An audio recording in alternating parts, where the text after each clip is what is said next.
Adrenaline pumping through my veins, can't relax. Original, I am not the same as these cats. I sting them if they never ever mind and they beeswax. I don't ever cap, but I'm wearing like 3 hats. Never been a rat, but I know where the cheese at. You'll never get a trophy cause they all here where we at. You better believe that. When it's all said and done, I'll still be here standing. Never took a loss and it ain't something that I'm planning. I dare you to say something, my focus is A1. Every dog has its day, it's been mine since day one. This is real grinding, I'm still climbing. While you still trying, I'm still shining. It's real blinding, and I'm getting hotter too. Talking top 2, I'm not a 2. You let the pressure bother you when I do what I gotta do. Let's go hard.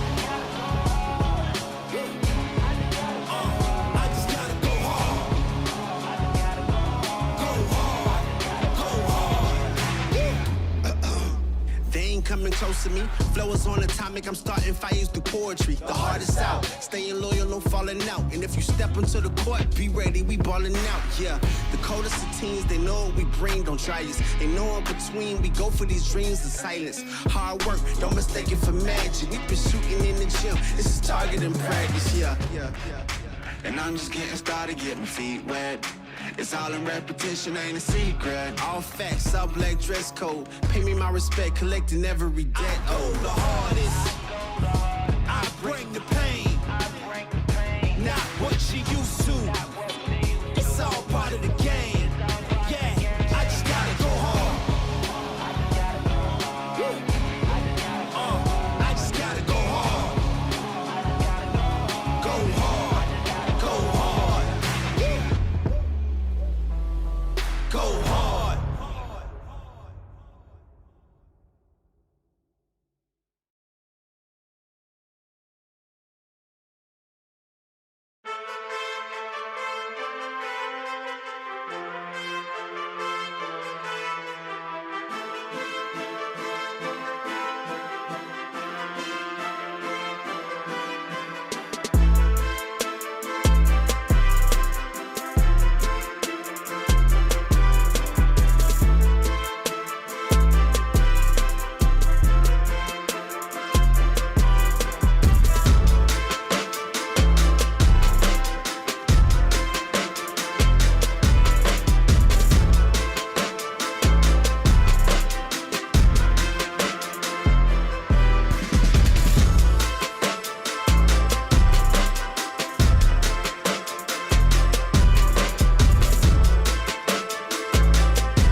Happy Halloween, ladies and gentlemen, and welcome to the Lumberjack pregame show brought to you by Terrell Insurance Agency. I'm Alec Reyes alongside the whole crew this time, Draylen Fussell and Jared Christmas alongside me this evening, and we're coming to you live from Driscoll Stadium tonight on a cool evening here in Crockett, Texas tonight as the 2-6 Diboll Lumberjacks take on the Crockett Bulldogs, who spot a record of 5-3. The Lumberjacks looking to bounce back after a 51-7 loss last week to the number 8 team in the state of Texas, the Fairfield Eagles. The lone score in the night came from a Riley Arambula 16-yard touchdown pass to his target, Aiden Morris. That was the only score on the night. The Jacks look to improve on that tonight against a really formidable Crockett Bulldogs unit who are led by third-year head coach J.D. Jordan. He is 9-19 at the helm. He was previously the defensive coordinator before taking the reins 3 seasons ago, and he has done nothing but improvements here to this Crockett Bulldogs team. So it'll be really interesting to see this Halloween matchup and how this plays out, with a lot of playoff implications on the line as well for both the Lumberjacks and for the Bulldogs. Now time to turn it over to my partner in crime, Draylen Fussell, as he called his first game last week after dealing with some illnesses. So game 2 for him after coming back. So Draylen, once again, it's good to have you. Yeah, it's good to be here, Alec. This is always one of our favorite games of the year, man. One of the, I would call it, nastiest rivalries in East Texas as far as small school football goes. These two teams generally always play each other close for 4 quarters. It's very physical, very nasty, and I expect nothing less tonight. I anticipate Crockett and Diboll both will come out and try to land some haymakers on each other pretty quickly. And it'll be interesting to see who comes out with the win. Diboll needs a win badly right now. One of the next 2 games is an absolute must, but we would really like to get 2 wins and get a little bit of momentum going into the playoff season. So both teams need a win. Diboll needs one a little more desperately than Crockett, I do believe. So hopefully Lumberjacks come out tonight and play with some passion and some reckless abandon and get a W. Absolutely, Draylon. As we take a look at what's going on around the district this evening, as we're in week 10 of the Texas high school football schedule, Fairfield and Palestine Westwood in a huge battle tonight that will possibly decide the district championship. Fairfield ranked number 8 in the state, Westwood falling after losing to Teague in a upset last week. So that game that we were just talking about should be the de facto district championship. Huntington taking on Teague on the road this evening, as we will see the Lions next week at Lumberjack Stadium for senior night. Let's take a look at the standings. As we said, Fairfield and Westwood battling out for the district. Fairfield is 3-0, Westwood 2-1 in district, and then we have a logjam with Crockett, Teague, and Diboll. Crockett ahead with a 2-1 record, followed by Teague, Diboll, both with 1-2 apiece, and then Huntington at the bottom of the barrel with a 0-3 record. Last season, the Jacks won this matchup 28-0 at Lumberjack Stadium, but it's going to be a whole different ball game tonight, and we'll see what both the Jacks and Bulldogs do here with the kickoff coming up here in about 40 minutes or so. So without further ado, we'll go ahead and send it over to the Coaches Show, brought to you by Terrell Insurance Agency. Yeah. Let's go. We just gotta go hard. I go the hardest. Welcome to the Coaches Show presented by Terrell Insurance. I'm your host, Jared Christmas, and I'm here with Coach Blake Morrison. Coach, after an upsetting loss to Fairfield last week, how do we bounce back this week to make a run for the playoffs? If you know that answer, let me know. I mean, you got to have a great week. I mean, that's what it is. We're going to have a great week of practice, and we got to be sure we understand exactly what's going on and try to get better at what we're doing. Friday night we got exposed pretty good, so we got to learn how to play a little different. Well, Crockett comes into this game 2-1 in district play. How crucial is this week's matchup as far as the playoff picture is concerned? Okay, playoffs. We hold our own. We control our own destiny, so to speak. Win one of the next 2 we're in. Win one of the next 2 you're in at 4th. Win both, you're 3rd. That's it.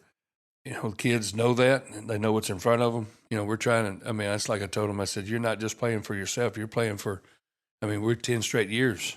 Okay. So you're playing for the team in 2015 and kind of keeping that streak alive, because there's more to it than just, what we're doing. It's it's the program, it's what's been done here and how we continue to do what needs to be done. Well, Coach, we have a storied history of playing Crockett in the past. How is that experience going to help you this week as you game plan for the Bulldogs? Kids know them, but they run they run the old Shepherd Pirate offense, the old double wing, and they do a good job at it. You would think Crockett. Everybody talks about we got all the skill in the world. Why ain't we spread? Crockett's got great skill, and they're sitting there running double wing. Not flashy. Block down, kick out, get 4 yards. And so, when we heard that, I kind of thought, I don't think the kids will buy into it. Kudos to those guys, because those kids bought into not a flashy offense at all.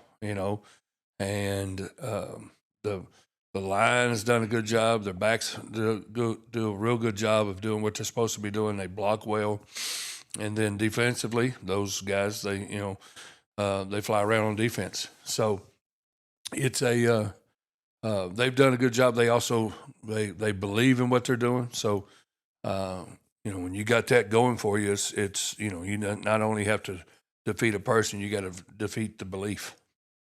Well, Coach, for those who may not understand offensive schemes, what is it about an offense like the double wing that is so effective against defenses? Well, one of the misconceptions on any offense, okay, because this is not the wing T. This is what they call double wing. Wing T is a totally different, because you got the slot T, the wing T, or the single wing, or whatever somebody likes to call it, and then you got the double wing. Then you got your pro style. Then you got your H-back pro style. Then you got your spread. So with all that, there's multiple schemes. There's multiple philosophies or whatever you want to call out there. But the common denominator for any offense is the O-line.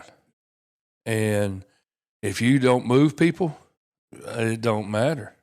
If you can't establish a block and get movement, it don't matter what you do.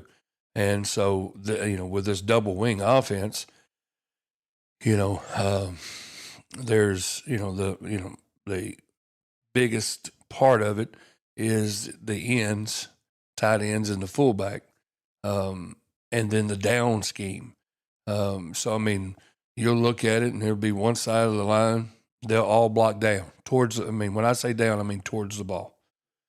So they'll double. It could be some solo blocks, what we call OYOs. So it could be some of those things. And, with that, they try to find as many doubles as possible. And then once they are able to get their doubles, so now it's 2-on-1 being able to get pushed, then you get your kick, they run a play, what we call 26 or 47 out, okay, where the tight end blocks out and the tackle blocks down, all right? So what we're talking about is between the tackle and the tight end, that's C-gap. So in that C-gap, they will bring the wing, the fullback, the backside guard, and the backside tackle and wrap, and they'll pull 4 people through a phone booth, all right? And so if you line up in something where they can get to that, that's a dangerous play. So you got to protect some of those. Sometimes you got to show it to them, but then you got to take it away the next snap. You can't. We got to be a little bit more multiple, and we've got to win the line of scrimmage, and because it's a grind out, and everybody's in there so tight, and and then there's passing game. Everybody's in there tight. And they'll throw it 4 or 5 times a game, and you're sitting there just stopping and run, stopping and run, stopping and run, stopping and run, stopping and run. We call it like a covey of quail. The next thing you know is, boom, everybody's gone. And if you're not disciplined with your eyes and then reacting, see, that's kids got to learn how to see the big picture and all that, and being able to react and just see small little details that they have to see. It's not like just get out there and go tackle the ball, because some people got to be leveraged on the ball. Some people got to spill the ball, because if everybody's leveraged, they're going to cut it back and go. So we've got to have a spiller. So our spills got to be there. Our leverage has got to be there. And at the same time, we got to do that attacking. And, and that's the part that with all these style of offenses, when people can control the O-line, the line of scrimmage on both sides, you're in trouble. And we found that out Friday night. You mentioned the offensive line.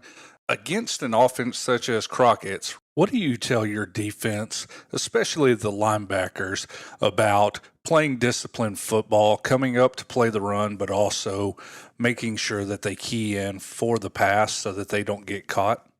That's with, people will call it film study. Okay. So we do a lot of film study, and then, and of course, experience also helps. What I try to do is I try to get our not so much backers, but anybody that doesn't have their hand in the dirt, so to speak. I'm a 100% type kind of a person. So so if I see this, it's a pass, no matter what. okay, or I'm going to treat this no matter what as pass when they do this. And so, because I don't want to be 80-20, because that 20% will beat you. So we try to find 100%. So that is the hard part, okay, because, there's certain things that people that it just depends on your ability. Some people, especially like a low hole player or an outside backer, so to speak, all right, whenever they're down, okay, they got to be one or the other. You can't go if you can play both. You're exceptional. Okay, you're a good football player.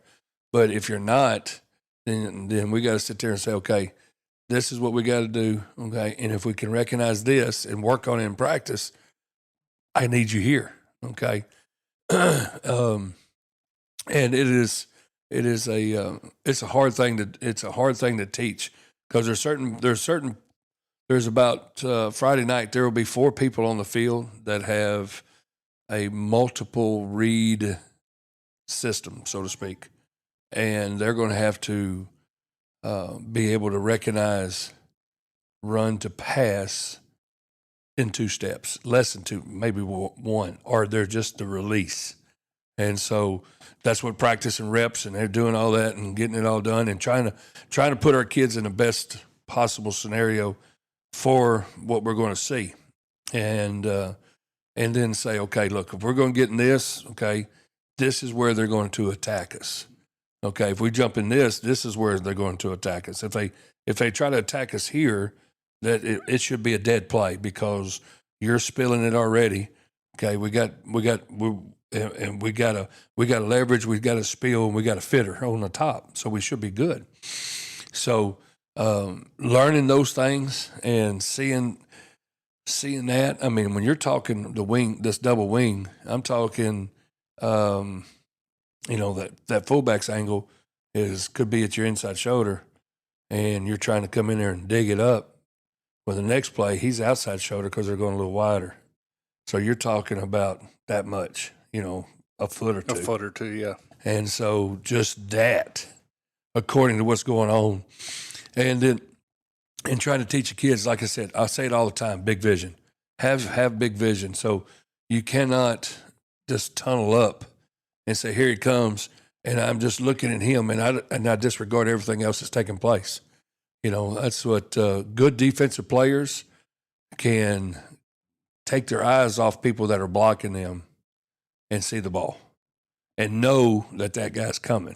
See the play develop. Yes. Yeah. And so primary reads, secondary reads, just the basic fundamentals is what they're going to have to get, do Friday night to help stop this and play hard and play fast.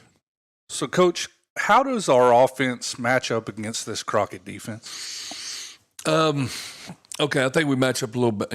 I say a little better. Their interior and their D tackles pretty good. Okay, ends quick, long, rangy. But I say long and rangy, but still, I think they're 200 pounds. Outside backers do a decent job, and they just got speed on the outside. So, as far as matchups, I think receivers, we match up with them. As far as the whole thing, I think there's not anything that we're sitting there going, that's a sore spot. So, I think we match up well against them. Okay, I think it's going to come down to who wants it the most. All right, and protecting the ball and making the good reads on our passing game, and being and every play being positive, and can't have any pre-snap penalties, all that good stuff. So, for the most part, I think we have the capabilities this week of definitely moving the football, but it's going to also come down to with this double wing that we're playing. Possessions are crucial. Okay. For example, and clock management. Yes. Yeah. Okay. I know a double wing team. Now, yes, we scored some points against Shepherd, and had our opportunities there, but they turned the ball over a couple times. Okay, I know, for example, Hardin and that our sister district played a team similar to us, and they got the ball coming out in the first half. They drove down the field and scored. Okay, they kicked off. Their team that they were playing drove down the field and scored. So they kicked off, so that team kicked off to Hardin. Hardin drives down the field and scored. When Hardin kicked off, there was 10 seconds left on the clock. So that team that they were playing got basically one possession in the first half. That right there puts a bind on you play calling wise and already feeling like, it's added pressure. Feeling like you have to catch up. You feel like you got to produce. And if you don't produce, we just lost a possession. And then defense has to step up. And that's it. That's what that offense does. And you don't run this offense if you got a bunch of little bitty old linemen either. I think Shepherd, like I said, I think they average somewhere around 280 pounds across the board.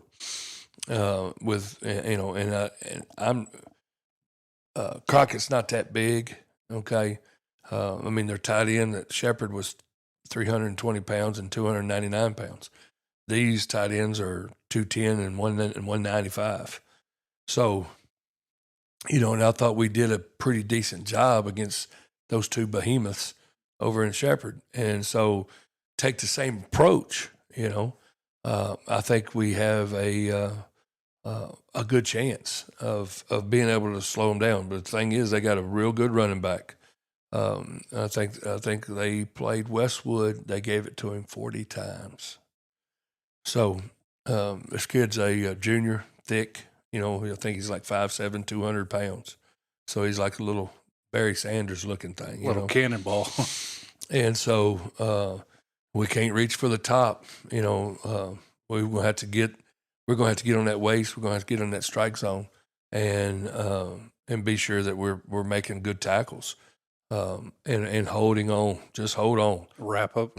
Hold on. Friday night early in the game, we were doing a lot of reaching for the ball and trying to strip. And while we're doing that, that guy's legs were moving. Okay, so you got to get on the motor. And so get on the motor. First guy, get on the motor. The second guy, so I tell him tackling is like this, tying a deer to a tree. Okay, somebody can capture him and tie him up, and everybody else come and take shots. I said, that's easy. But when you're sitting there just trying to chase, you're not going to ever get a shot on him. So first guy got to get a hold and ride, and everybody else come take their shots. So, that's tackling. Tackling is effort. That's all. It boils down to just effort. So, we've got to, we got to do a good job of taking advantage of opportunities and also being sure that offensively that we stay the course. Because another thing too is with that style of offense, you get up on them, okay, they start to panic a little bit because that's a methodical, slow process offense. So that's there's a lot of things that go into these type games that the needle can move any direction because of how the game's going. Well, Coach, lastly, what did we have to do this Friday night in order to walk away with a victory against Crockett? First off, we got to show up. Okay. I really, and the thing was, I think there's, the motivation behind this whole thing is, I think we had some, what we asked those kids to do last week, and what we told them. I don't know if the pressure of it got to them. The week before we were playing Westwood, they played unbelievable, but they had motivation. Their motivation was they didn't want to be put on somebody's highlight. They thought, I guess they know these people more, and They just don't want to get put on his highlight film. And so doing that, they had a little fear and a little motivation to play. Well, the motivation last week was take care of business because I knew Westwood wasn't going to be successful. I thought T got they got a bunch of kids back from injury. That's what helped them. And plus I think Westwood turned it over several times. So I knew that was going to take place. And I thought, okay, guys, Fairfield, we take care of business here. Look, it's us. We're in a driver's seat. It's all, I mean, it is, it's up to you. And so I kept putting that on them, thought that would motivate. And I think that actually maybe spooked them a little bit. And the life, the whole atmosphere Friday night from the beginning was poor, and it was, I don't know. It's kind of like, people say home, you feel comfortable. I think we feel too comfortable, you know what I'm saying? And, when we're going away, we, it seems like it's just a different team. I mean, every time we go on the road, we play so much different than we do at the house. Don't know what we got to do to fix it, but we're working on some things and trying to get some ideas, and we'll see what it's like. But this game's on the road, so we'll travel over there. We'll get ready to play. We got 2 more practices to prepare for this thing, and hopefully we can get the kids in the right frame of mind. Well, Coach, we appreciate you coming in this week for the Coaches Show presented by Terrell Insurance, and we just want to wish you and the Lumberjacks good luck against Crockett this week. All right, I appreciate you, Eric.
We set the record straight for a minute. Hate, I get it, say it with them. I don't give a I'm cool with it. Play and peep the fans with them.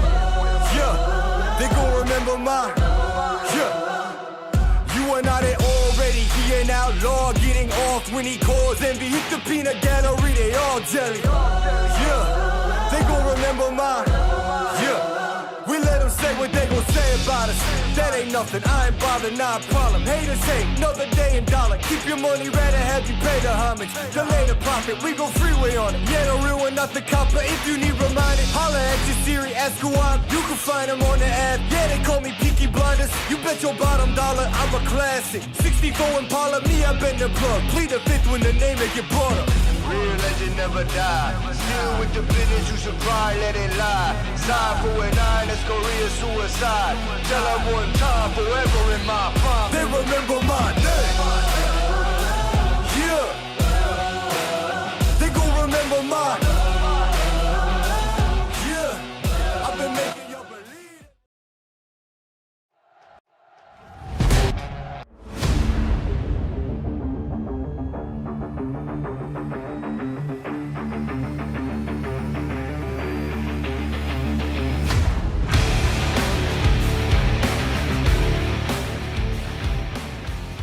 Once again, ladies and gentlemen, happy Halloween as you are listening to the waning seconds of the Lumberjack pregame show brought to you by Terrell Insurance Agency.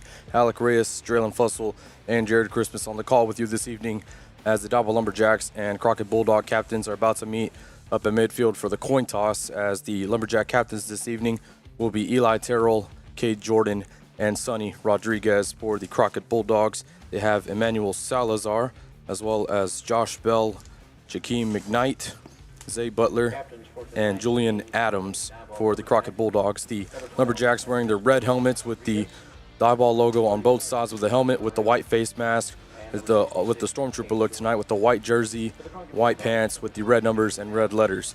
Crockett Bulldogs are wearing their silver helmets with the blue stripe down the middle, with blue jerseys, blue pants, as well as white numbers and white letters, as the referee is talking things over with both captains for their respective teams here on this cool and crisp Halloween evening here at Driscoll Stadium tonight in Crockett. So the head referee talking things over, as I said, as we get the coin toss here situated. Yeah, a classic look tonight by both teams for a classic matchup here. Diboll and Crockett getting ready to write another chapter in a long rivalry that's been around many, many years, and seen some very exciting games over the years. Both teams here fighting for positioning as we're fighting for seeding in the district race as we get ready to move into the playoff season. And so should be a good game, Alec, here in just in a very beautiful stadium, Driscoll Stadium here in Crockett, Texas, with a just under capacity crowd here. So should get to see some good football and hear some fans cheering and some good things happening. So the Lumberjacks won the coin toss and they will defer to the second half. Therefore, the Crockett Bulldogs will receive and they will be moving left to right for those of you who are listening in on the Diboll Sports Broadcast YouTube channel. I'd like to thank you all who are tuned in tonight on this Halloween night. As Draylen mentioned, it's a small crowd tonight as everyone's out trick-or-treating or having Halloween parties of that sort. But here we are calling a football game. Couldn't ask for anything better on this Halloween night, 2025. Hey, that's right. That's right. You know, leave us on while you're trick-or-treating, and then once you get back home, settle down right there in the living room on this nice, cool night, and make you some hot chocolate and marshmallows, and listen to the Lumberjacks win a football game, maybe, because I feel like that's what's about to happen. Here we go.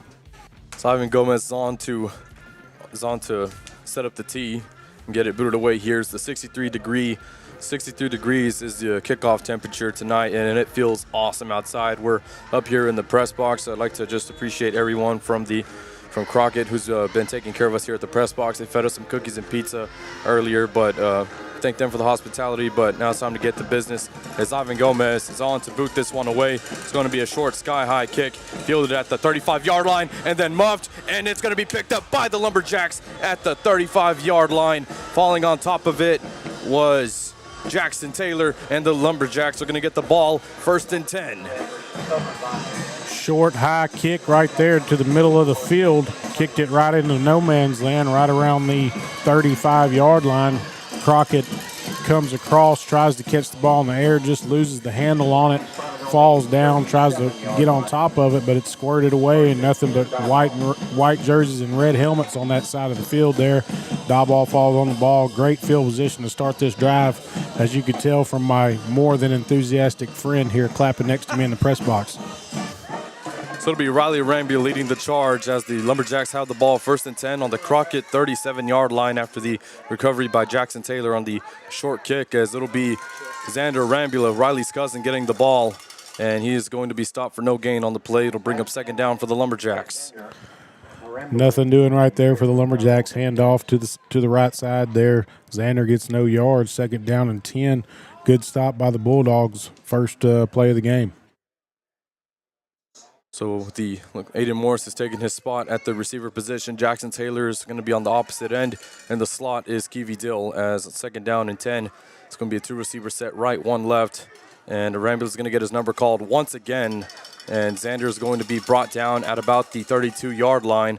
It's going to bring up 3rd down and about 4 here for the Lumberjacks. Much better results for the Lumberjacks there. Hand off to the left side this time. Rambula hits a nice hole there by the offensive line, gets 5.5, 6 yards out of it, and brings up this 3rd down and medium here for the Lumberjacks early in the ball game, looking to keep these chains moving. 3rd down and 5 situation for the Lumberjacks as they'll go back to the same formation with Eli Terrell, the H-back, lined up offset to the right side. Xander getting this number called once again, and same result as the first play of the game, and it's no gain, and it's going to bring up 4th down and 5 here for Diboll. Yeah, nowhere to go that time, trying to work the right side once again, and Crockett just too strong over there, too many people in the box, nowhere for a Rambula to go.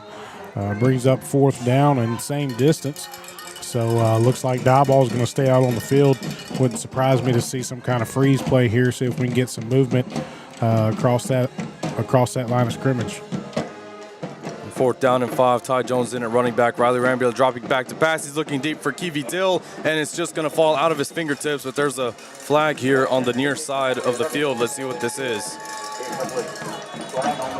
Well, that's an interesting play right there. That's actually a very good pass by Riley Rambula. When Dill came out of his break on that route, assuming it was a flag route, which is what it looked like Riley was throwing,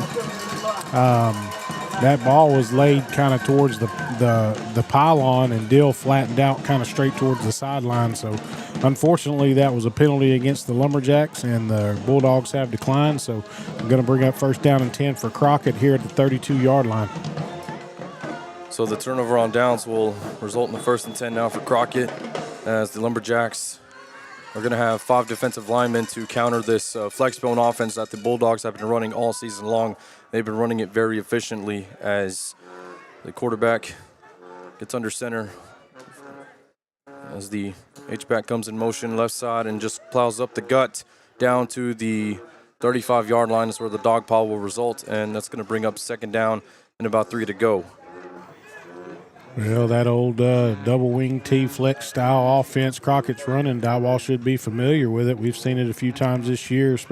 Saw a lot of it against Shepherd down there in Shepherd, and a great ball game there. So Diboll's seen a lot of this over the years with Franklin in the district for so many years, and all the good games we've seen the Lumberjacks play. So should be an exciting game. This ground and pound 3 yards in a cloud of dust offense, but they can also hit you quick and long. 2nd down and 6 for the Bulldogs after the carry by Jacorian Griffin, and Griffin will get the ball once again. There's a flag thrown on the far side of the play as Griffin is brought down at about the 42-yard line. They should have enough for a 1st down, but let's see what this call is going to be. Yeah, looking where the flag came from, you have to assume this is going to be either an offsides or some kind of illegal motion penalty. So it could go either way right here. That's quick pitch right, 2 plays in a row. Crockett gets for 10 yards on those 2 plays and for a 1st down, depending on the call here. So the referee's talking things over with the umpire, seeing what so we wait the official call. So here comes the referee as it's in A penalty called against the Bulldogs, so that'll back them up. Illegal substitution is what that was.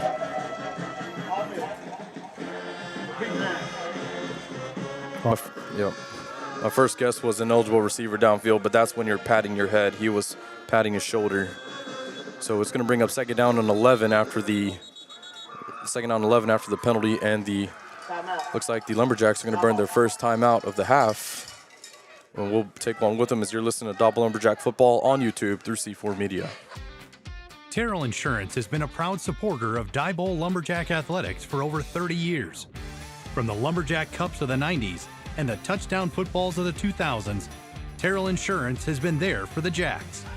Terrell Insurance has been a proud supporter of Lumberjack fans off the field as well. For all of your insurance needs, visit Terrell Insurance in Diboll. Made in America. A simple idea that means everything at Mueller Metal Roofs and Buildings. It means local branches dealing with friends and neighbors you trust. It means innovation, leading the way with better solutions. It means caring about our products and even more about the people who use them. It means pride in a job well done.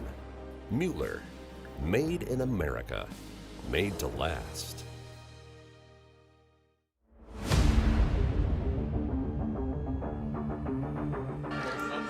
So after the penalty on the Bulldogs, they have a second and 11 as both teams are coming out after the timeout called by the Lumberjacks.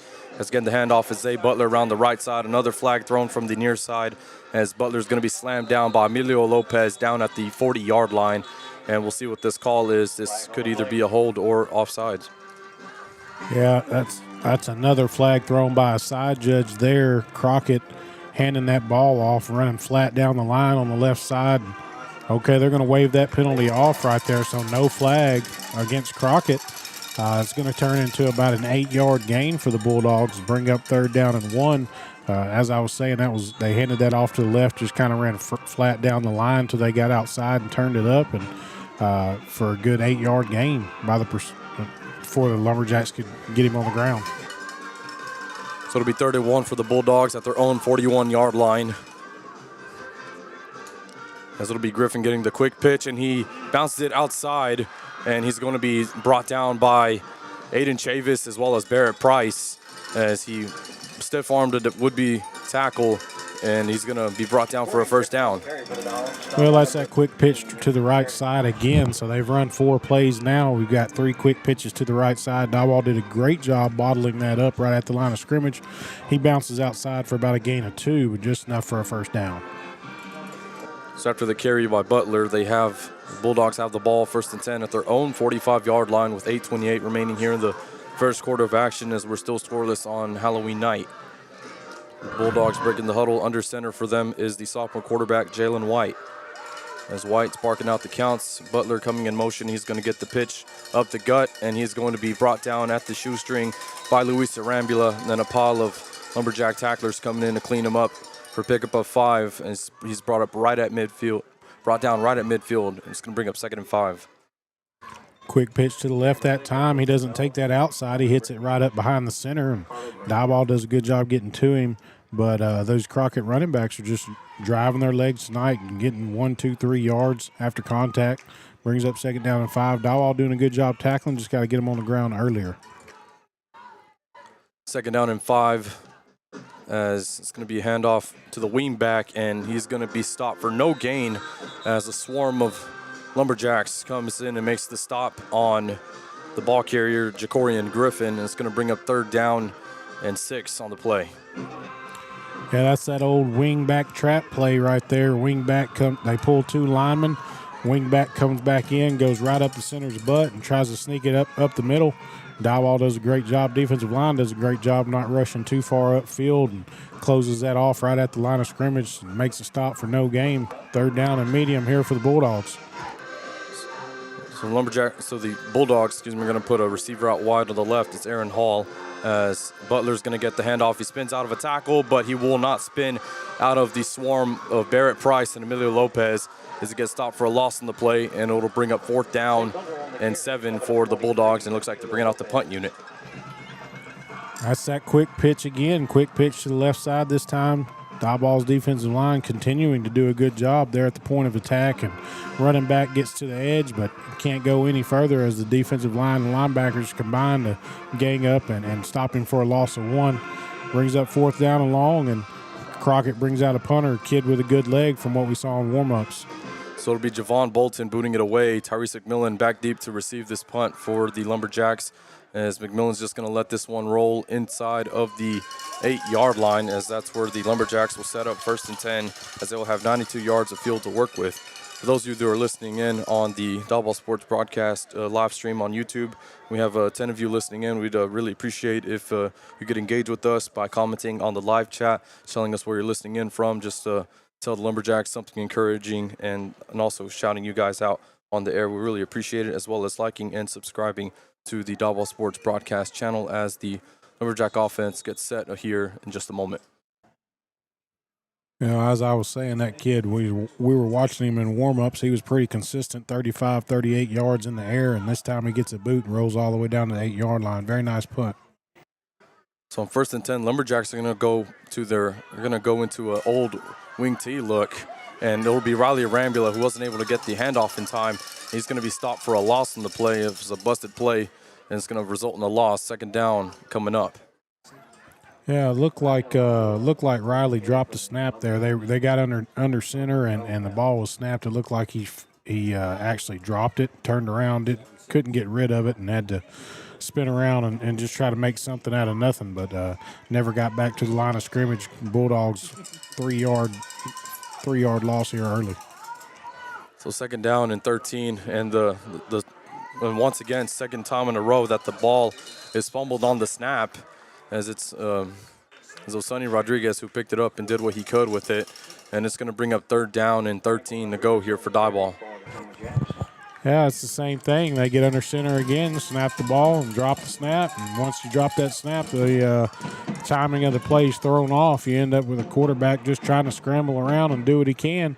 But gotta get that center quarterback exchange under control. If you want to have success on offense, that has to be something that has to happen. So on 3rd down and 13, Lumberjacks are going to go with the power eyes. It'll be Ty Jones getting the toss to the left side, as Jones will be brought down from behind at about the 9-yard line. Making the stop and 3 and out is Julian Adams for Crockett. So it's going to bring up the punt unit here for Diboll. Well, that time Ty Jones gets the pitch, has room on the left side, but he's a very patient runner, but this time too much patience. Eventually you got to put your foot in the ground and go north and south, and he just never got to that point and was actually ran down by the linebacker on the weak side, comes all the way around from the back side of the play and tackles him for a gain of 3. So Eli Terrell's on to boot this one away, as Zay Butler is back deep to receive this punt, as Eli Terrell's punt is going to roll out of bounds to the 44-yard line, as there's a penalty marker down. Unless they picked it up. So they picked it up. We'll take a quick timeout. You're listening to Diboll Lumberjack Football on YouTube for C4 Media. You can depend on a Mueller metal roof. We were fortunate enough to be able to build a house on family land, and we've really enjoyed being out here. We couldn't ask for a better place to raise our boys. Our home builder, I don't believe, had ever had an experience with working with Mueller and had nothing but great things to say about the company, about the process. Everybody was professional. If anybody mentions the word metal, we say we know a guy and give them the phone number to Mueller. Find out more at MuellerINC.com.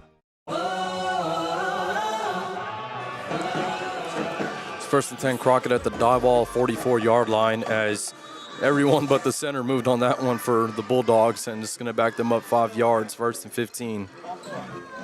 Guessing that they were trying to go with a freeze play there, maybe go on 2 instead of 1, and yeah, that's going to be a snap infraction. Everybody except for the center decided to take off, so 1st and 15 Bulldogs. We'll back them up to the Diboll 45-yard line. Again, the Lumberjacks countering this wing T set with five defensive linemen. As Ja'Cory Griffin gets the handoff, and Rigo Garcia will bring him down to the 41-yard line. And it's going to bring up 2nd down for the Bulldogs. Well, that's a quick pitch to the right side, and he's been working that off the tackle, off tight end all night long, kind of keeping it inside. This time he starts inside and then busts it to the outside for about a 9-yard gain. Does a good job heading towards the line of scrimmage and then headed towards the sideline. So just an adjustment by the running back for Crockett, and Diboll losing outside contain there a little bit. So it'll be second down here for the Bulldogs, second down and 7 to go to be exact at the 41-yard line of the Lumberjacks, as Griffin will hand it off on the reverse to Jaquez McKnight, and McKnight going down the sideline, lowers the shoulder, and he's going to be brought down at the 20-yard line. Here comes a flag right at the end of the play. Yeah, that's going to be a holding call right there. Aaron Robbins was trying to get through I believe that was the quarterback lead blocker, if I'm not mistaken. And Aaron Robbins was trying to get through that block, and just way too much jersey grabbing, pulling too much. Aaron Robbins gets through him and actually makes the tackle on the sideline, but definitely a penalty there. So they'll mark 10 yards off from the end of this run. Should still be a 1st and 10 for the Bulldogs. So the ball is spotted at the 30-yard line. And it's holding on. As you said, it's a holding called on the quarterback for Crockett as he was out there lead blocking. You gotta love it when you see a quarterback doing that, nonetheless. But it's a 1st and 10 for the Bulldogs at the 30-yard line instead of the 20. Yeah, that was a nice play. Quick pitch to the right, but it was a reverse and really good play. So getting the handoff once again is Hall, and Hall is going to be stopped from behind by Jamarcus Nieves, and more Lumberjacks coming in doing cleanup duty on that as well. As welcome back Jamarcus Nieves. He was out for the last few games with injury, and he's back making his presence felt on the defensive line. We'll bring up second down. Yeah, once again, Diboll just making it hard to garner any yardage there on that left side. Crockett's running that quick pitch that sets up other plays in their offense, like that reverse that we just saw. So they keep on hammering it away, and Diboll so far has done a good job maintaining the line of scrimmage there off tackle. Second down and 10 to go here for the Bulldogs at the Diboll 30-yard line with about 2 minutes left to go here in the first quarter of action. As Jalen White is going to drop back to pass. He's getting flushed in the pocket, and he evades would-be tackles, and he's going to be pushed out of bounds by Eli Terrell at about the 31-yard line. So it'll go in as a loss on the play, and it's going to bring up third down for Crockett. Yeah, that's technically going to be a sack for the Lumberjacks there. As I said, they keep running those quick pitch plays, and that time they fake the pitch, and it's a play-action pass. Quarterback looked like he had an open receiver early, but couldn't get the ball out to him. Ends up rolling all the way around to the right side. Diboll misses a tackle. They could have had a big loss there for 7 or 8 yards, but brings up third down and 11 for the Bulldogs, and a chance for Diboll to potentially get off the field again. Third down 11 for the Bulldogs, as again the handoff is Griffin, and Griffin is going to be pushed out of bounds by Tyrese McMillan at the 24-yard line, as he's going to be 4 yards shy of the first down marker, and there's some laundry right at the 27. Well, that was a fairly simple handoff to the right side right there, but they get outside the tight end, get to the outside, and get a pretty decent little gain there, 5 yards or so, but it's going to be brought back with a holding penalty. Flag was thrown by the umpire there in the middle. So the ball will be spotted back at the 38-yard line. Instead of what would have been fourth down and about 4 yards, will result in a third down and long here for Crockett. As again, the Lumberjacks countering this flex bone set that Crockett runs with a 4-down lineman look, and they're rolling up the 2 linebackers to the edges. As we are about a minute and 30 seconds left here in the first quarter, still scoreless. As Jalen White, it's going to be a reverse pass. White looking deep for Griffin. Griffin one-on-one. He's going to go up and get it over Aaron Robbins, and he's going to leap into the end zone. Touchdown, Crockett. Yeah, got that pitch to the right, reverse pass, flea flicker pass is what it was. And Robbins in great position there, but him and the Crockett receiver there, Zay Butler. They were jockeying for position, kind of pushing, shoving, getting after each other, and Butler just went up and kind of mossed Robbins there and got into the end zone. Really good effort by both players. The Crockett player just came out on top. The extra point try by Omar Gonzalez is up and good. So Crockett draws first blood here on Halloween night. As you're listening to Diboll Lumberjack Football on YouTube through C4 Media. Attention East Texas. When it comes to welding, fabrication, hydroblasting, sandblasting, vacuum truck services, and plant maintenance, there's only one name you need to know: PPR Industrial Services. Located in Lufkin, Texas, PPR delivers top quality services with 24/7 support. The mission to exceed customer expectations, PPR focuses on safety and excellence in every job. Call them today at 936-676-0982 and let PPR handle your toughest projects. PPR Industrial Services, where quality matters. Let me set the record straight for a minute. Hate, I get it. Say it with 'em. I don't give a I'm cool with So the Crockett Bulldogs score first here on Halloween night as it was Jalen White. As it was Jalen White connecting with Zay Butler on a 38-yard touchdown pass. Zay Butler went up and mossed over Aaron Robbins to get the touchdown, and the extra point try was good, as it'll be Omar Gonzalez booting this one away. As the Lumberjacks have two return men back deep to receive this at the 10-yard line. On the far side is McMillan, and on the near side opposite of him is Kiwi Dill. As McMillan's going to let this one bounce, and he'll pick it up at his own 16-yard line. Stumbles a little bit, but he's able to recover himself, and he's going to find Green. He's bouncing it around the left side. He's turning it up. He's at the 40. He's at the 30. He's got one man to beat, but he's going to beat him as McMillan with the awesome return down to the Crockett 30-yard line. Yeah, that's a pretty amazing return right there by McMillan. Ball bounces, and by the time he gets it corralled there on the sideline at about the 20-yard line, 25 maybe, there were three Bulldogs right in his face, and he faked inside, put his foot in the ground, hit it outside, and got by them, and then cut it back all the way across the field. Thought he had a chance to go all the way to the end zone, but cut back to the middle, and they were able to get him around the knees and stop him at the 30-yard line. But still, great field position for the Lumberjacks, and first down and 10 at the 30.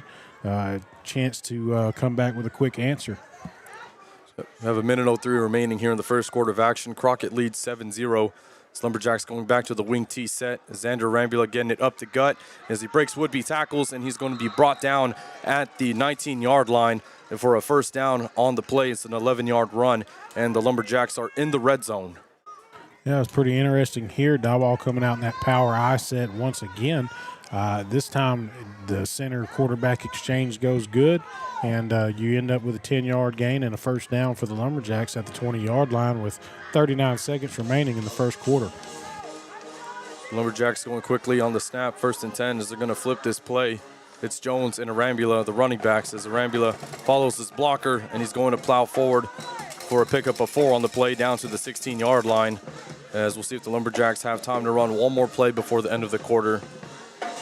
This time going with a split back set, and quick little toss to the left side, and Xander takes the hand or the toss play and then plants his foot in the ground and gets 4 yards. Diboll running to the ball quickly now with 2 seconds left.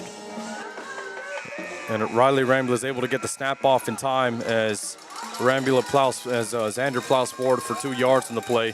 So the Lumberjacks will have the ball 3rd down and 4 here as we'll come back from the break here as Crockett leads 7-0 as you're listening to Diboll Lumberjack Football on YouTube through C4 Media.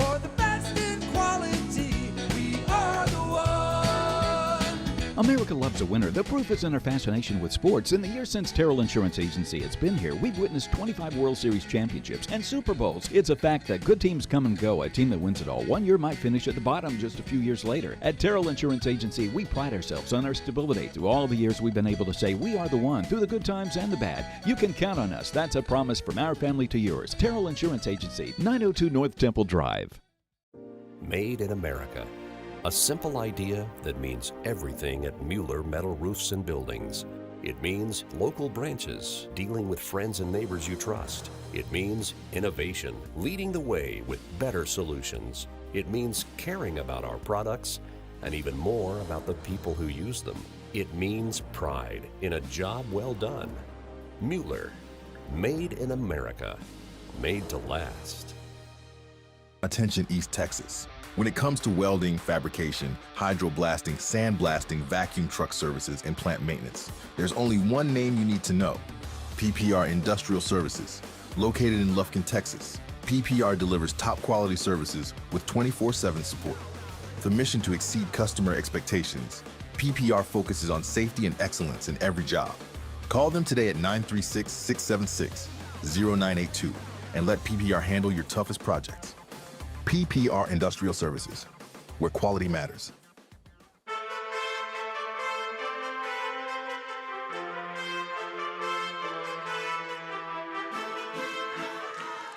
Here goes 3rd down and 4 for the Lumberjacks to go back to the shotgun set as Riley Rambula will roll to the left, and it's going to be a reverse to Kiwi Dill, but he is stopped immediately as the Bulldogs read that perfectly as Kylan Yarbrough comes in to make the stop. It's a loss on the play. It's going to bring up 4th down and long for the Lumberjacks. I actually like the play call there. What the problem was, they ran it away from the Crockett blitz. So Crockett had 2 defenders coming off that right side. So when a Rambula runs to the left and then tries to reverse back to the right side, you got 2 defenders unblocked coming through there. So I like the play call, just a really good defensive call by Crockett and a kind of a poor time to try it. So 4th down, Lumberjacks going to go for it as the Rambula's going to fake the screen. He's looking deep for what would have been Kiwi Dill, but he overthrows it, and it's going to be another turnover on downs for this Lumberjack offense, and the Bulldogs will have the ball 1st and 10 at about the 20. Yeah, so that's that fake screen, try to hit him over the top play right there, and Crockett didn't fall for it. The safety was back there in perfect position, and Rambula seemed like he didn't really look. He just fake pumped and threw it. And it wasn't so much a quarterback read as it was a one-man route. So, Crockett was in good position. Luckily, he dropped, or I guess it wouldn't really matter. He did drop the ball in the back of the end zone. They're going to have the ball at the 21 instead of the 20. So not much changed either way. So it's Jalen White coming in to relay the play to his huddle as the get started here with the second quarter. So it reads 11-11 on the scoreboard with the time remaining here as the Bulldogs break the huddle. As they'll bring the wing back in motion and get in the pitch is Butler, as Butler churning forward and breaking tackles, and it's going to take 2 Lumberjacks to bring him down at about the 26-yard line. As making the stop there was Ricardo Garcia as well as Aaron Robbins. It's going to bring up 2nd down and 4 here for Crockett. Little quick pitch to the left side there. Diboll had a really good opportunity to get him down at the line of scrimmage or for a loss, but just didn't come up and make the hit. Kind of stopped our feet and let him continue on through the hole. So he ends up with a 5-yard, almost 6-yard gain, and 2nd down and short here for the Bulldogs. So we're awaiting the huddle to be broken by Crockett as they're just taking their time to get the play, or to break the huddle, I should say, as they'll put a single receiver out wide on the far side in this tight flex bone set. And it'll be Butler getting the handoff once again as he will break. Nope, he will be spun down by A.J. Emmons down to the 34-yard line, and it's going to be a 1st down for the Bulldogs. That's that handoff flat down the line of scrimmage, just going to the left side, and he gets outside there, then turns it up for a 1st down. And Diboll gets him on the ground, but we throw him forward past the 1st down marker. So 1st and 10 here for the Bulldogs, and steady and slow and steady the way they run their offense. So it's another 1st down for the Bulldogs. Can they have the ball at the 34-yard line in their own territory? And it's going to be Butler getting the handoff once again, as he will not be able to spin out of a Jamarcus Nieves tackle, as Nieves held on to him and just took him down with him, as it's going to bring up 2nd down and 10 here for Crockett. Crockett trying that pitch to the left side. Well, really that one's more aimed at going up the middle. It's a pitch to the wing back coming in motion, but he's trying to hit it inside instead of getting outside the tackle there, and just nowhere to go. The defensive tackles for Diboll have been doing a good job most of the night, and they're able to stop him for no gain once again right there. 2nd down and 10. They're going to put a single receiver out wide. That's Aaron Hall. and it's going to be Griffin getting the handoff as Griffin tries to bounce it outside, and Griffin once again stopped for no gain on the play. As making the stop that time is Micah Ibarra, who's in as a extra defensive end, and Jamarcus Nieves also in making the stop. It's going to bring up 3rd down and 9 here for Crockett. This time you can see he's making a more concerted effort to get outside the tackle there, kind of hit it between the tackle and the tight end. Diboll once again holding the point of attack well, setting a good edge over there, and just giving up a small gain, bringing up 3rd and long. So if you can do that one more time, force them into 4th and long, you can get off the field right here early in the second quarter.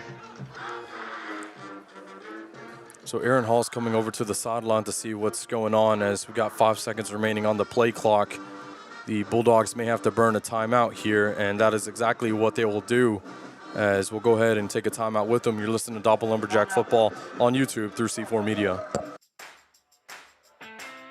C4 Media Productions proudly supports the Diboll Lumberjacks. Based at 205 North Temple, we are your one-stop shop for all of your video and social media needs. Whether you need a captivating TV commercial or a full social media marketing strategy to help drive sales, we've got you covered.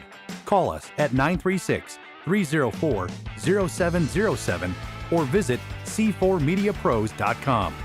C4 Media Productions. Reliable service, amazing results. For the best in quality, we are the one. America loves a winner. The proof is in her fascination with sports. In the years since Terrell Insurance Agency has been here, we've witnessed 25 World Series championships and Super Bowls. It's a fact that good teams come and go. A team that wins it all one year might finish at the bottom just a few years later. At Terrell Insurance Agency, we pride ourselves on our stability. Through all the years, we've been able to say we are the one, through the good times and the bad. You can count on us. That's a promise from our family to yours. Terrell Insurance Agency, 902 North Temple Drive.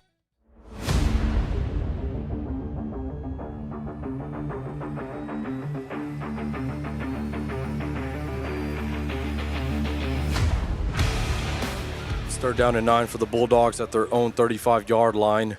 So they're back in that tight flex bone set, and it's going to be another reverse for Zay Butler, and Butler will not be able to not be able to bounce it outside as Aiden Chavis and Luis Arambula double teaming on the stop, and it's going to bring up 4th down for the Bulldogs. Nice job by Diboll there, not falling for any of that eye candy. Reverse comes back around. They set the edge very well on the backside, and looked like he was going to have a short gain there for a moment, but ended up turning into no gain and brings up 4th down, and should be good field position here for the Lumberjacks. Tyrese McMillan will camp out at about his own 32-yard line to field this punt from Javon Bolton. As we've seen Bolton boot this one away, and this is exactly what he will do, as McMillan's just going to go ahead and just call for the fair catch, and it's going to take a Diboll bounce at the 31-yard line, and there was going to be some extracurricular going on here on the near side, and there goes the penalty marker. That definitely looks like it's going to be holding or something along those lines, extracurricular against Robbins there on this near sideline. He just got tied up with a Bulldog there, and there's a lot of pushing, shoving, and jerking, and it is, in fact, going to end up being a holding call, which will back the Lumberjacks up 10 more yards. And so what should have been good field position turns into really just kind of average field position here at the 22-yard line. So after the penalty, that's where the Lumberjacks will set up. 1st and 10 as they're moving left to right for those of you who are tuning in. If you're coming in from trick-or-treating and you're just now tuning in to us, we appreciate y'all. As on 1st and 10, Lumberjacks going to go with the shotgun look. Two receivers left, one to the right, as it'll be Xander Arambula getting the handoff, and Arambula is going to be bottled up at about the 5-yard line as he'll be slammed down, and it's going to bring up 2nd down and about 6 to go here for the Lumberjacks. Just a quick little handoff from the gun to the left side right there, and Arambula hits it up and keeps the legs churning and gets 4 yards. And, Diboll needs more of that. There just hasn't been much offense at all tonight. Defense has been on the field for a long time. Diboll needs a long drive right here, and we need to score a touchdown. 2nd down and 6 to go here for the Lumberjacks, as it'll be Xander Arambula again, the handoff once again, and Xander is going to be brought down at the 33-yard line as he will get enough for a 1st down. Hand off to the right side this time on a little counter play. Looked like it was going to be a pretty good hole there, but Crockett had a defender come up and fill very nicely, got down around Rambula's ankles and was able to get him on the ground, but still results in a first down for the Lumberjacks, and they needed quite a few more of those here as we go towards halftime. So on 1st and 10, Lumberjacks going back to their two-receiver set with the left, and Robbins, lone receiver, lined up right.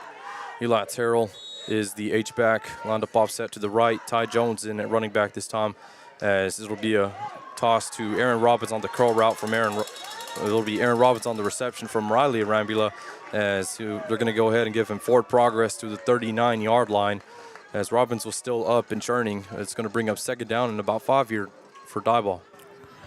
Yeah, I can see now what's going on, what's been happening over here on this near sideline.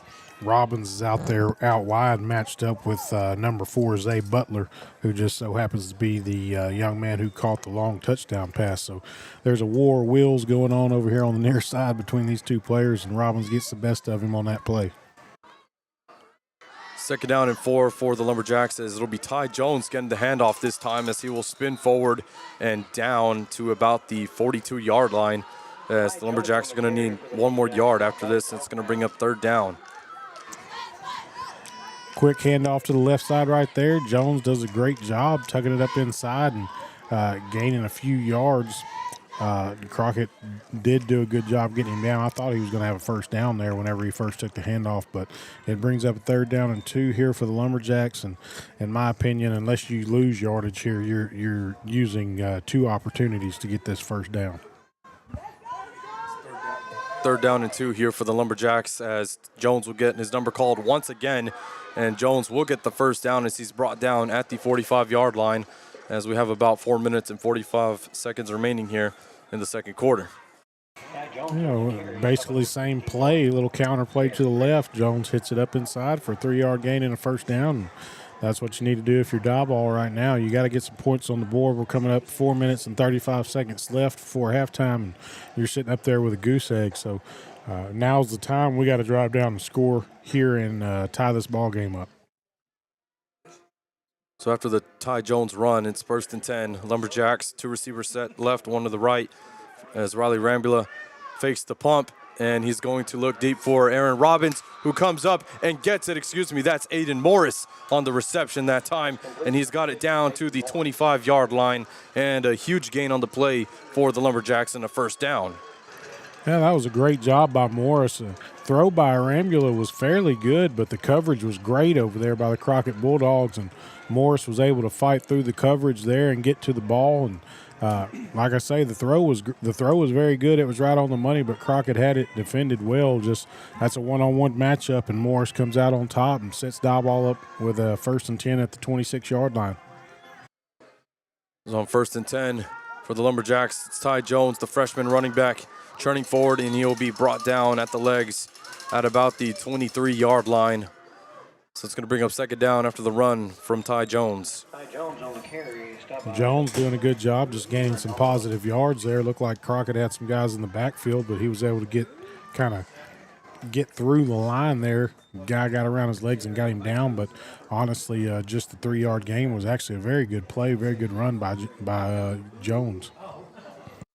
So Lumberjacks breaking the huddle on 2nd down and 7. 2 receivers set to the left. It's Taylor and Dill. Robbins, lone receiver, lined up right, as Jones getting his number called once again, and he's bottled up immediately for a pickup of about 2 on the play down to the 21-yard line. It's going to bring up 3rd down and about 5 to go here for Diboll. Just not much movement on the line of scrimmage that time. Handoffs right up the center, but just not much movement offensively from the O-line there. And Crockett's doing a good job making Diboll work for everything. Brings up another 3rd down and medium here. And as I said before, unless you're losing yards here, you're utilizing both of these downs to try and get a first down. So it'll be Xander Rambula coming in to spell Ty Jones. As Riley Rambula drops back to pass, he's looking to Keevy Dill in the end zone, and it bobbles it, and it's going to come up incomplete as it just escapes his hands. And it's going to bring up 4th down and 5 for the Lumberjacks. Wasn't a bad pass there from Riley, but it's one that you need to leave further to the outside. You have safety help on the inside, so if you'll throw it over there by that pylon, then Kiwi Deal is going to come down with a football unmolested for a touchdown. But he leaves it a little bit to the inside. Defender gets over there late. Might have got a hand on it, I'm not sure, but it definitely bounced off Dill's hands and incomplete pass. Lumberjacks will go for it on fourth down as Riley Rambler drops back. The pass is looking to the end zone for Tyrese McMillan, and it's just right through his hands, incomplete. And it's going to be another turnover on downs for the Lumberjacks. As Tyrese McMillan nearly had it, but it's just right through his hands. And the Bulldogs are going to have the ball 1st and 10 on their own 21 as a result. Just another possession that comes up empty for the Lumberjacks. And you have an open receiver there in the middle on a post route. And Arambula throws that post route, and he throws a little bit deeper than what McMillan is running. McMillan adjusts, and it's not an easy catch. It's a tough catch. It's an over-the-shoulder catch, but it's definitely one that you expect McMillan to make as great of an athlete and great of a wide receiver as he is. But unfortunately, just threw his hands there right in front of the goalpost, and Crockett has the football. So 1st and 10 for the Bulldogs. Getting the quick pitch is going to be Griffin, as Griffin tries to plow forward, and he's going to be stopped for a pickup of 1 on the play. It's going to bring up 2nd down for the Bulldogs, as it should be the last play before the 2-minute timeout. Another quick pitch to the right side. That's Crockett's bread and butter. That's what sets up everything else for their offense. And once again on the edges, Diboll holding up very well at the line of scrimmage tonight and forcing Crockett into a 2nd down and long after a 1-yard gain. So that will take us to the 2-minute timeout, and we'll take one as well as you're listening to Diboll Lumberjack Football on YouTube through C4 Media. What's in a name, a reputation to bring you service and quality? What's in a name? What's in a name? A reputation at Terrell Insurance Agency. What does tomorrow hold? Good things if you plan correctly. And Terrell Insurance Agency can help you do just that. We offer auto, home, and business insurance. That's Terrell Insurance Agency, 902 North Temple Drive. Made in America. A simple idea that means everything at Mueller Metal Roofs and Buildings. It means local branches, dealing with friends and neighbors you trust. It means innovation, leading the way with better solutions. It means caring about our products and even more about the people who use them. It means pride in a job well done. Mueller, made in America, made to last.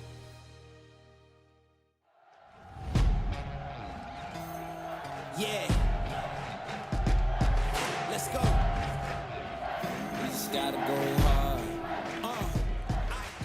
So after the 2-minute timeout, the Crockett Bulldogs have the ball 2nd down and 9 from their own 22-yard line as they go into with their tight set as they run this flex bone offense efficiently, as it's going to be a bad exchange on the quick pitch, and the Lumberjacks quickly fall on top of it.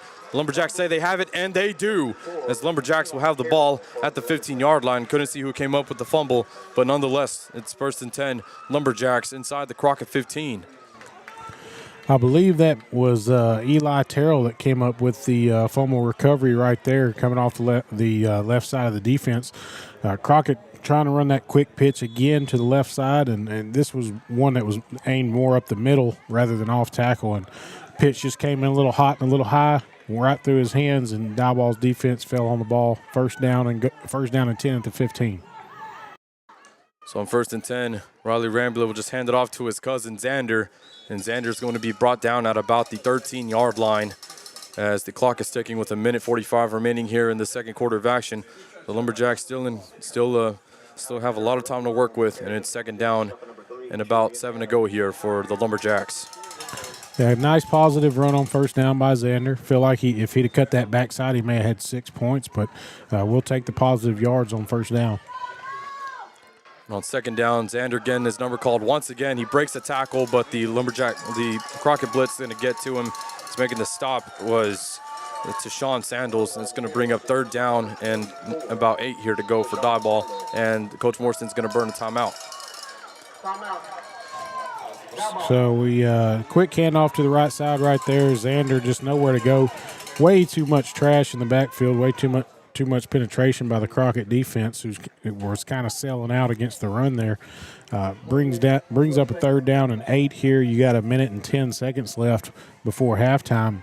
Diboll, I believe, has 1 timeout remaining, if I'm not mistaken. So plenty of time for Diboll to score if they take care of business.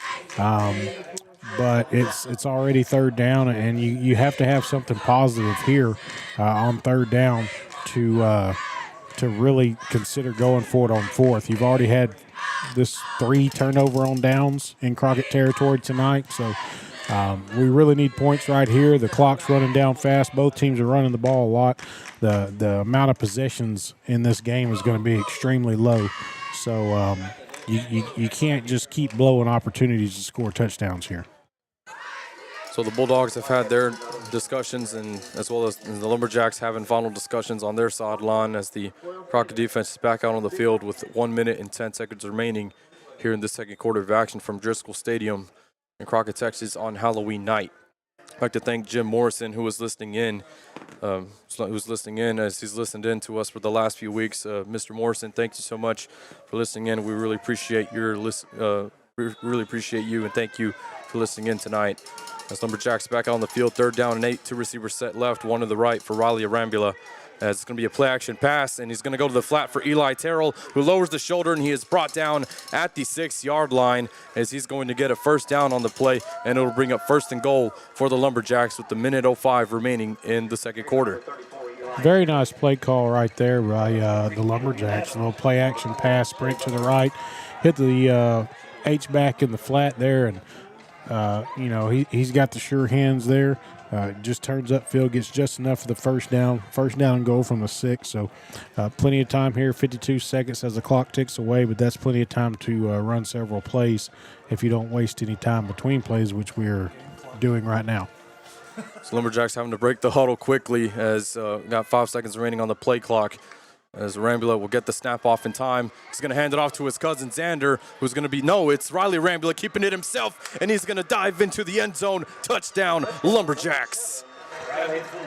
Very nice read by Riley right there. Fakes the handoff to Xander. Of course, the entire Crockett defense goes to Xander because he's been the workhorse for the Lumberjacks most of the night. Riley finally pulls one, gets to the outside there, and makes a nice move at about the 2-yard line. Leaves the Crockett defender's jockstrap there at the 2-yard line and gets into the end zone. So Diboll lining up for an extra point right here to potentially tie this game. So it's Ivan Gomez, the freshman kicker, on for the extra point attempt, and the kick is up, and it is good as we are tied up at 7-all with 29 seconds remaining here in the first half of action here from Driscoll Stadium in Crockett, Texas. So going back to the touchdown run from Riley Arambula, he had me fooled. I thought, just like you said, Draylon, I thought Xander had the ball, but lo and behold, I look and see Riley Arambula still got the ball, and he dives into the end zone to get these 6 points on the zone read. Absolutely. It was a very smart read by him, very good read by him. Nice time to pull that, and really nice athletic play over there to juke one guy there at the 2-yard line and dive and get the ball just inside that front pylon. Yeah, very impressive run for Arambula on the zone read, as that's his 2nd rushing touchdown in the last 3 games, as Ivan Gomez is on to kick this one off as the Bulldogs have 2 return men back deep to receive. It's Zay Butler on the near side. On the far side, that looks like it's going to be Jakeem McKnight camping out at about his own 15-yard line. As Gomez will boot this one, it's going to be a short sky-high kick, and it'll be fair caught. Nope, it'll be, it was called for a fair catch, and then coming up to try and advance it was Aaron Hall, but because of the fair catch, he can't move any further than that. So the Bulldogs will have the ball 1st and 10 near the 30-yard line. Yeah, that's that same thing that Diboll did. I believe that was last week, where one kid calls a fair catch, but another kid catches the ball, tries to run with it. And unfortunately, when somebody's signaling fair catch, plays dead as soon as the ball's touched. So 1st and 10 Crockett there at their own 38-yard line. We 29 seconds left. Don't want to give up a cheap touchdown right here. We got to read our keys and be smart and get into halftime with this game tied up exactly where it is. So after the fair catch, the Bulldogs have the ball at the 38-yard line with 29 seconds remaining here in the second quarter. As Jalen White gets under center, and Griffin coming in motion, he's going to get the handoff right up the gut. He's going to run into a pile, and A.J. Emmons will come in and stop him as for a loss in the play, as that should take us to the end of the first half, unless the Bulldogs want to run another play and call a timeout. That's that same quick pitch to the right side that kind of sets up their entire offense. Diboll once again just stoning Carthage at the line of scrimmage and getting a big hit on him right there, and that will take us to halftime as the clock expires before Crockett lines up to run the next play. So at the end of 2 quarters, we're tied up 7-all here in Driscoll Stadium on Halloween night. Diboll Lumberjacks 7, Crockett Bulldogs 7. We'll be right back with the first half recap after this. You're listening to Diboll Lumberjack Football on YouTube through C4 Media.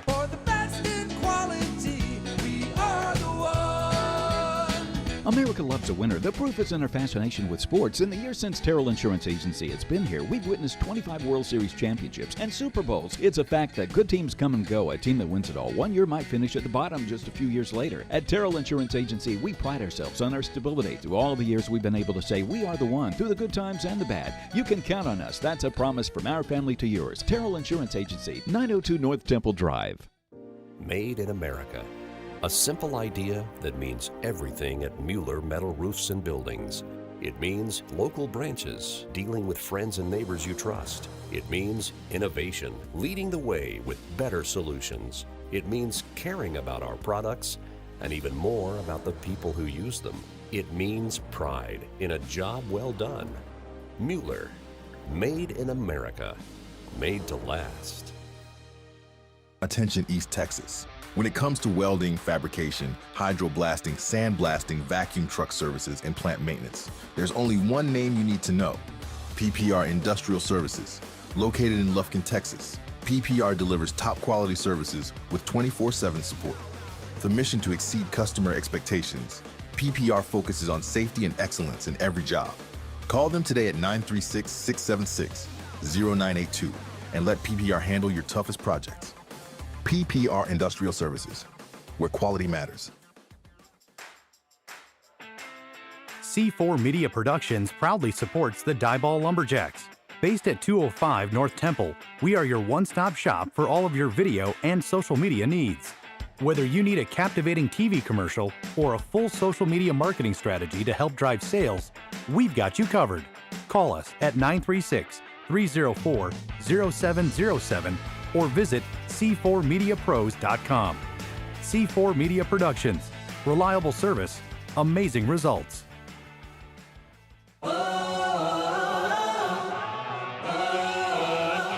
me set the record straight for a minute. Hate I get it, say it with them. I don't give a I'm cool with it. So our score at halftime here at Driscoll Stadium on Halloween night, it's the Diboll Lumberjacks and Crockett Bulldogs, both tied up at 7 apiece, as the only scoring on the night so far, as it was the Bulldogs who drew first blood, as Jalen White connected with Zay Butler on the double reverse pass on a 38-yard touchdown to go up 7-0 late in the first quarter. And then late in the second quarter, Riley Arambula takes it himself on 2nd and goal on a 6-yard touchdown run. The extra point try by Ivan Gomez was good. And that puts our score at 7 apiece. As both teams really taking their time running the ball efficiently here. Crockett with their flex bone set that they've been running all night, and the Lumberjacks with their ground and pound game that we've seen as a staple of any Coach Morrison offense, and that's where we're at. It's not even 8 o'clock yet, and we're already at halftime, as we're already talking about things that went on. So I'll go ahead and hand it off to Draylon and share his first half thoughts. So go ahead, Draylon. I think it's a typical Diboll versus Crockett football game, man. Very physical, a lot of hitting out there, a lot of action right at the line of scrimmage. Crockett trying to move the ball through that wing tee offense, and the winner of this game is going to win at the line of scrimmage, and that's what the Crockett and Diboll games are about every year. And this year is no different. Just going back to what I was saying there at the end of the first half, you got to understand that the way this game's going tonight, your possessions are going to be very limited. What might usually be 7 possessions and a half is going to be cut. You're going to get maybe 3, maybe 4 possessions and a half because the clock is going to be constantly running. So you have to make each possession count. If you get inside the other team's territory, you have to go down there, you have to score, you have to get 3 points, you have to get a touchdown, you have to do something. And then the other thing is take care of the football. Turnovers are going to be huge here in the second half. They're always huge in this game, and it wouldn't surprise me if a turnover ends up being the deciding factor. Absolutely, Draylon. As you said, it's just been a real well played out game so far. As you said, possessions matter. The Lumberjacks have had the ball 3 times in the Crockett red zone and came up with 0 points on most of those tries, but we're fortunate to get some points off of turnovers, and as you mentioned, winning that turnover battle and capitalizing on those will be crucial, as well as the rest of this game plays out. As again, your halftime score, it's Diboll 7, Crockett 7, as we'll go ahead and turn it back to the Lumberjack Coaches Show and listen to what Coach Morrison had to say earlier in the week. So without further ado, let's go ahead and send it to the Coaches Show, brought to you by Terrell Insurance Agency. Yeah. Let's go.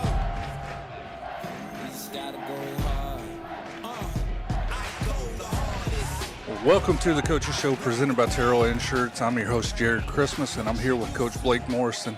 Coach, after an upsetting loss to Fairfield last week, how do we bounce back this week to make a run for the playoffs? If you know that answer, let me know. I mean, you got to have a great week. I mean, that's what it is. We're going to have a great week of practice, and we got to be sure we understand exactly what's going on and try to get better at what we're doing.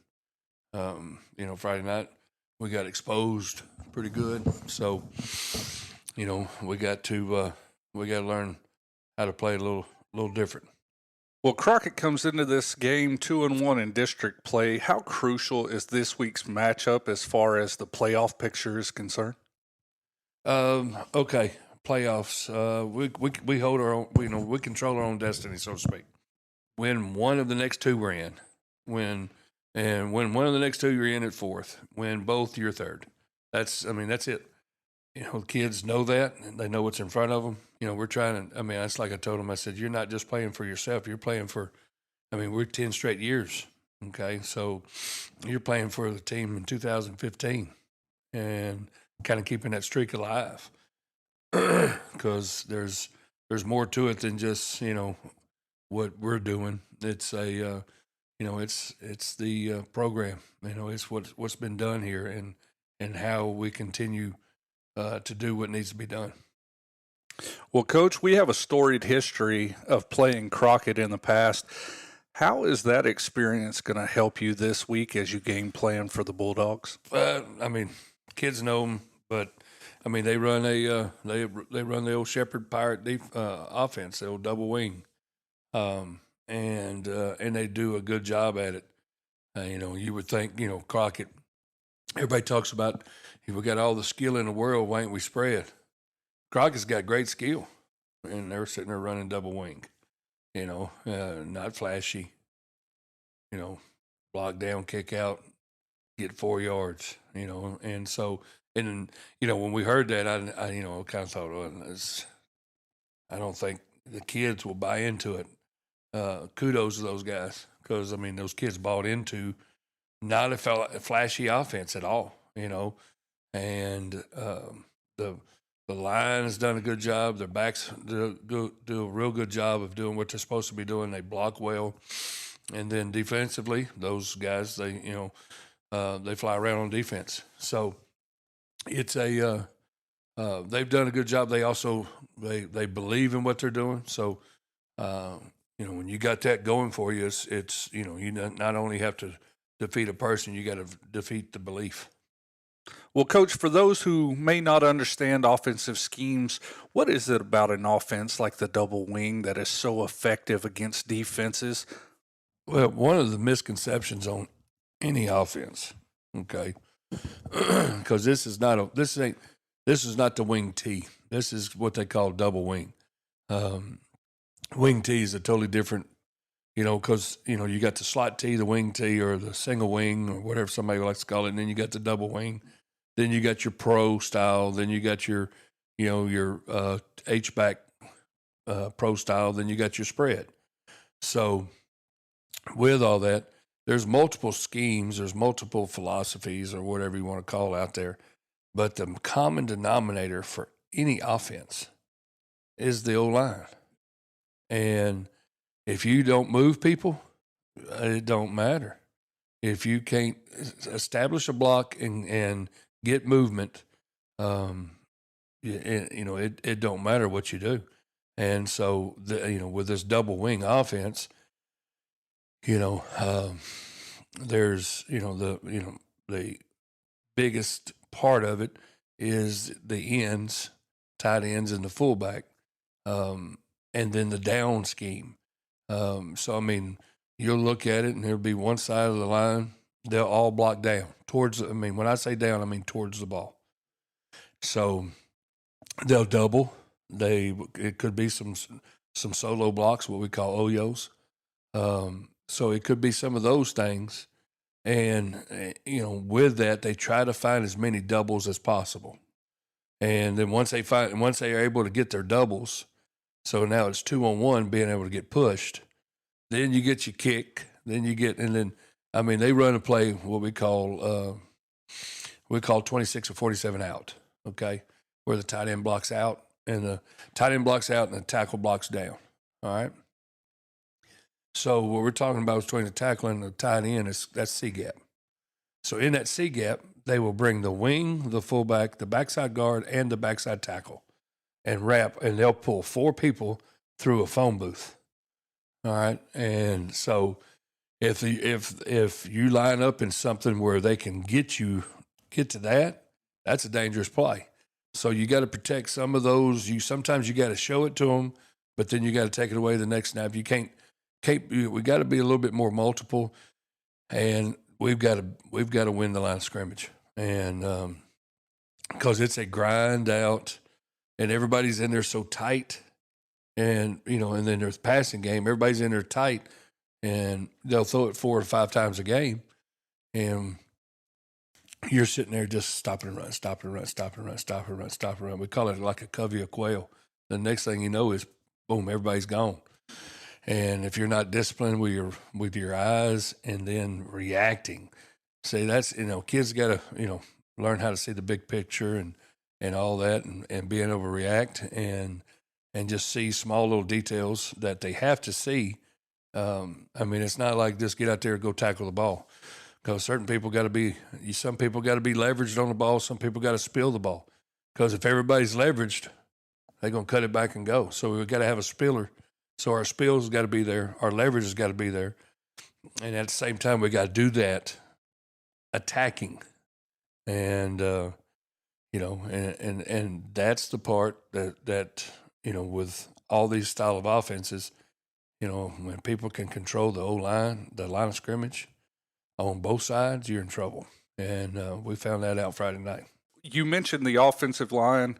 Against an offense such as Crockett's, what do you tell your defense, especially the linebackers, about playing disciplined football, coming up to play the run, but also making sure that they key in for the pass so that they don't get caught? That's with, people will call it film study. Okay. So we do a lot of film study, and then, and of course, experience also helps. What I try to do is I try to get our not so much backers, but anybody that doesn't have their hand in the dirt, so to speak. I'm a 100% type kind of a person. So so if I see this, it's a pass, no matter what. Okay. Or I'm going to treat this, no matter what, as pass when they do this. And so, because I don't want to be 80-20, because that 20% will beat you. So we try to find 100%. So that is the hard part, okay? Because, there's certain things that people, that it just depends on your ability. Some people, especially like a low hole player or an outside backer, so to speak, all right, whenever they're down, okay, they got to be one or the other. You can't go, if you can play both, you're exceptional. Okay, you're a good football player. But if you're not, then we got to sit there and say, okay, This is what we got to do, okay? And if we can recognize this and work on it in practice, I need you here, okay? And it's a hard thing to teach, because there's about Friday night there will be 4 people on the field that have a multiple read system, so to speak, and they're going to have to be able to recognize run to pass in 2 steps, less than 2, maybe 1, or they're just the release. And so that's what practice and reps, and they're doing all that and getting it all done and trying to put our kids in the best possible scenario for what we're going to see. And then say, okay, look, if we're going to get in this, okay, this is where they're going to attack us. Okay, if we jump in this is where they're going to attack us. If they try to attack us here, that it should be a dead play, because you're spilling it already. Okay, we got to leverage, we got to spill, and we got a fitter on the top, so we should be good. So learning those things and seeing that, I mean, when you're talking the wing, this double wing, I'm talking, that fullback's angle could be at your inside shoulder, and you're trying to come in there and dig it up. Well, the next play, he's outside shoulder because they're going a little wider. So you're talking about that much, a foot or two. A foot or two, yeah. And so just that, according to what's going on. And trying to teach the kids, like I said, I say it all the time, big vision.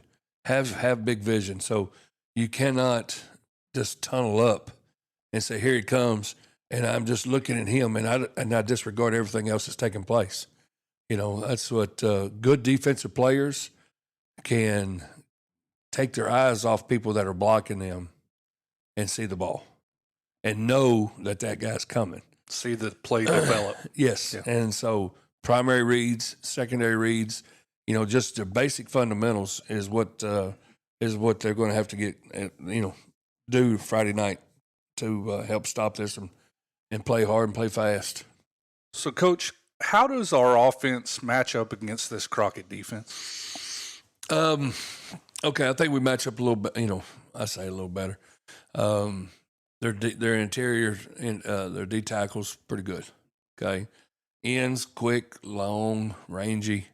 But I say long and rangy, but still, I think they're 200 pounds. Outside backers do a decent job, and they just got speed on the outside. So, as far as matchups, I think receivers, we match up with them. As far as the whole thing, I think there's not anything that we're sitting there going, that's a sore spot. So, I think we match up well against them. Okay, I think it's going to come down to who wants it the most. All right, and protecting the ball and making the good reads on our passing game, and being and every play being positive, and can't have any pre-snap penalties, all that good stuff. So, for the most part, I think we have the capabilities this week of definitely moving the football. But it's going to also come down to with this double wing that we're playing, possessions are crucial. Okay. For example, and clock management. Yes. Yeah. Okay. I know a double wing team. Now, yes, we scored some points against Shepherd. Had our opportunities there.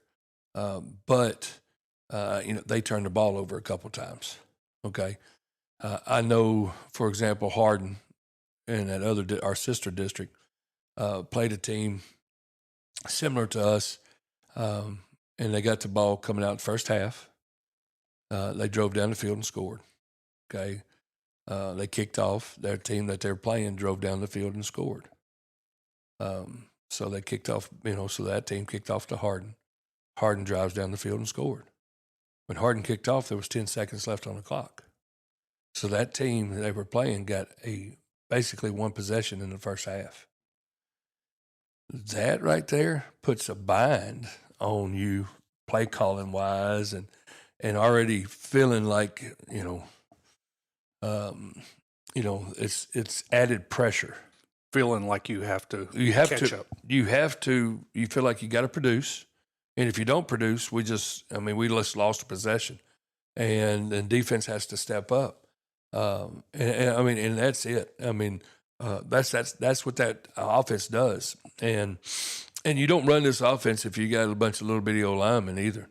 I think Shepherd, like I said, I think they average somewhere around 280 pounds across the board.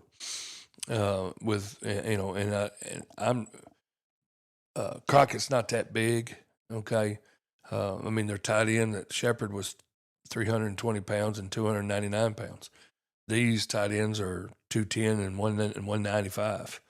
So, and I thought we did a pretty decent job against those two behemoths over in Shepherd. And so take the same approach, I think we have a good chance of being able to slow them down. But the thing is, they got a real good running back. I think they played Westwood. They gave it to him 40 times. So this kid's a junior, thick. I think he's like 5'7", 200 pounds. So he's like a little Barry Sanders looking thing. Little cannonball. And so we can't reach for the top. We're going to have to get on that waist. We're going to have to get on that strike zone and be sure that we're making good tackles and holding on. Just hold on. Wrap up. Hold on. Friday night early in the game, we were doing a lot of reaching for the ball and trying to strip. And while we're doing that, that guy's legs were moving. Okay, so you got to get on the motor. And so get on the motor. First guy, get on the motor. The second guy, so I tell him tackling is like this, tying a deer to a tree. Okay, somebody can capture him and tie him up, and everybody else come and take shots. I said, that's easy. But when you're sitting there just trying to chase, you're not going to ever get a shot on him. So first guy got to get a hold and ride, and everybody else come take their shots. So, that's tackling. Tackling is effort. That's all. It boils down to just effort. So, we've got to, we got to do a good job of taking advantage of opportunities and also being sure that offensively that we stay the course. Because another thing too is with that style of offense, you get up on them, okay, they start to panic a little bit because that's a methodical, slow process offense. So that's there's a lot of things that go into these type games that the needle can move any direction because of how the game's going. Well, Coach, lastly, what did we have to do this Friday night in order to walk away with a victory against Crockett? First off, we got to show up. Okay. I really, and the thing was, I think there's, the motivation behind this whole thing is, I think we had some, what we asked those kids to do last week, and what we told them. I don't know if the pressure of it got to them. The week before we're playing Westwood, they play unbelievable, but they had motivation. Their motivation was they didn't want to be put on somebody's highlight. They thought, I guess they know these people more, and they just don't want to get put on his highlight film. And so doing that, they had a little fear and a little motivation to play. The motivation last week was take care of business because I knew Westwood wasn't going to be successful. I thought T got they got a bunch of kids back from injury. That's what helped them. And plus I think Westwood turned it over several times. So I knew that was going to take place. And I thought, okay, guys, Fairfield, we take care of business here. Look, it's us. We're in a driver's seat. It's all. It's up to you. And so I kept putting that on them. Thought that would motivate, and I think that actually maybe spooked them a little bit. And the life the whole atmosphere Friday night from the beginning was poor, and it was, I don't know. It's kind of like people say home, you feel comfortable. I think we feel too comfortable. You know what I'm saying? And when we're going away, we it seems like it's just a different team. I mean, every time we go on the road, we play so much different than we do at the house. So, don't know what we got to do to fix it, but we're working on some things and trying to get some ideas, and we'll see what it's like. But this game's on the road, so we'll travel over there. We'll get ready to play. We got 2 more practices to prepare for this thing, and hopefully we can get the kids in the right frame of mind. Well, Coach, we appreciate you coming in this week for the Coaches Show presented by Terrell Insurance, and we just want to wish you and the Lumberjacks good luck against Crockett this week. All right, I appreciate you, Eric.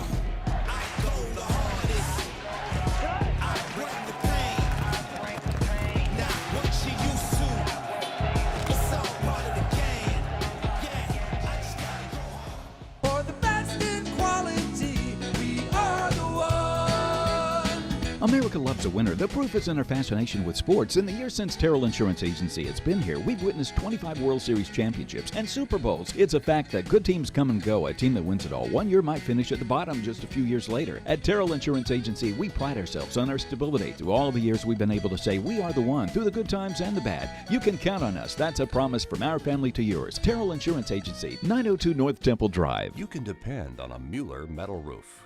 We were fortunate enough to be able to build a house on family land, and we've really enjoyed being out here.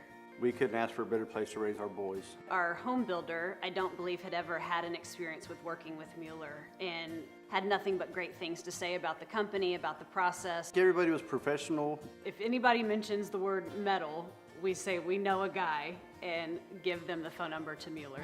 Find out more at MuellerINC.com.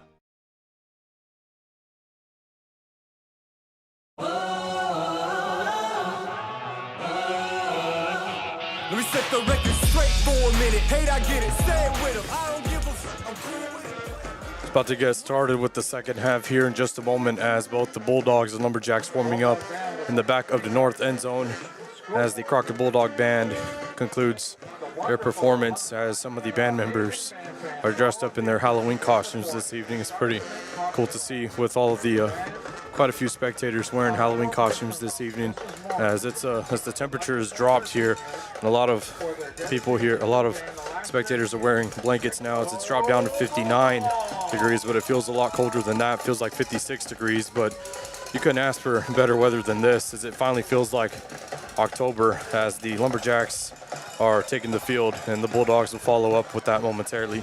So going into the second half of action, the new score is 0-0, and let's see what both these teams decide to do here, as the Bulldogs will now take the field running out of their inflatable. So Jerlin, got another half to play here. Let's see how this shakes up.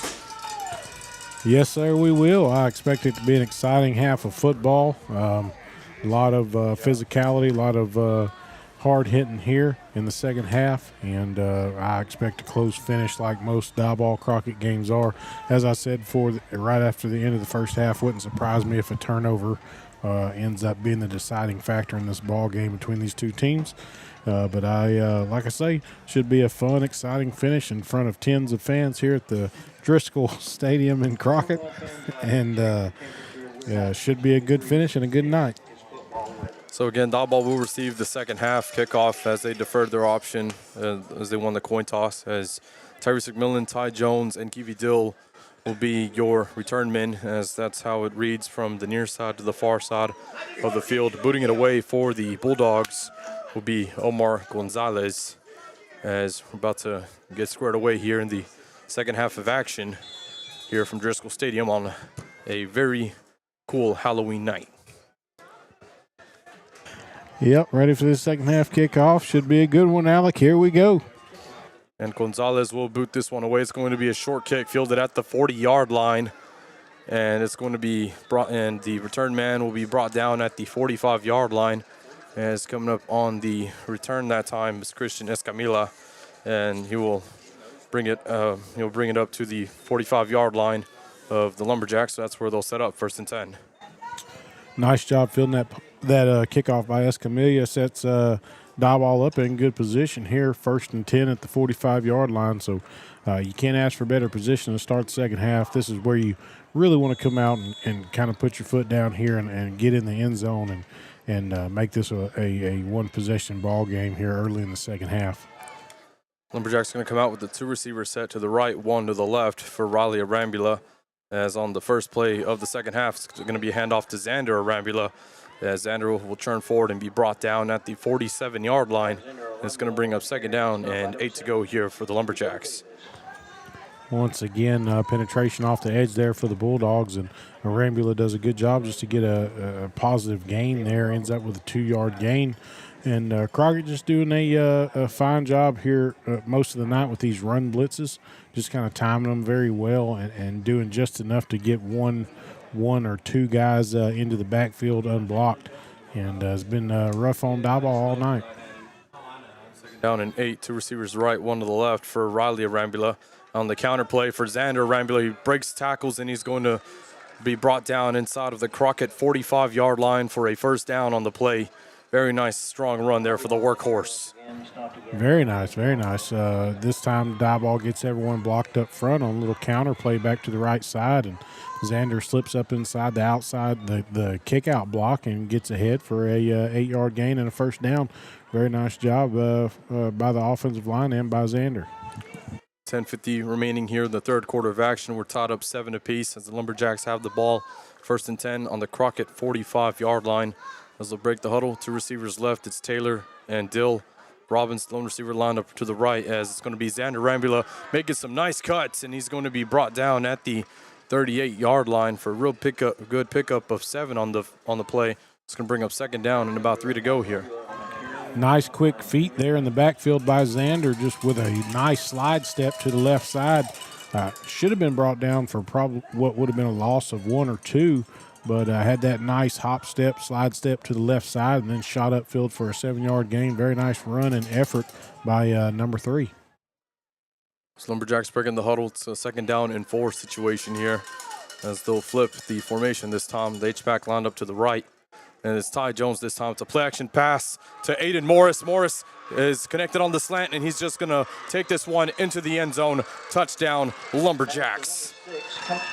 Just a great play call by the Lumberjacks there. Great play-action fake by Riley Arambula. Tucks that ball in Xander's stomach and pulls it out and hits Morris on that post route. Morris runs a nice skinny post there, gets separation from the DB, and as soon as he got the ball in his hand, you knew it was going to be 6 points because of the separation he actually gained. So very nice opening drive by the Lumberjacks here early in the second half. Ivan Gomez on for the extra point try, and it's off the upright, and it's going to be no good, as this is going to put our score at 13-7, Diboll with the advantage. So we'll go ahead and take a timeout as you're listening to Diboll Lumberjack Football on YouTube through C4 Media. Made in America. A simple idea that means everything at Mueller Metal Roofs and Buildings. It means local branches, dealing with friends and neighbors you trust. It means innovation, leading the way with better solutions. It means caring about our products and even more about the people who use them. It means pride in a job well done. Mueller, made in America, made to last.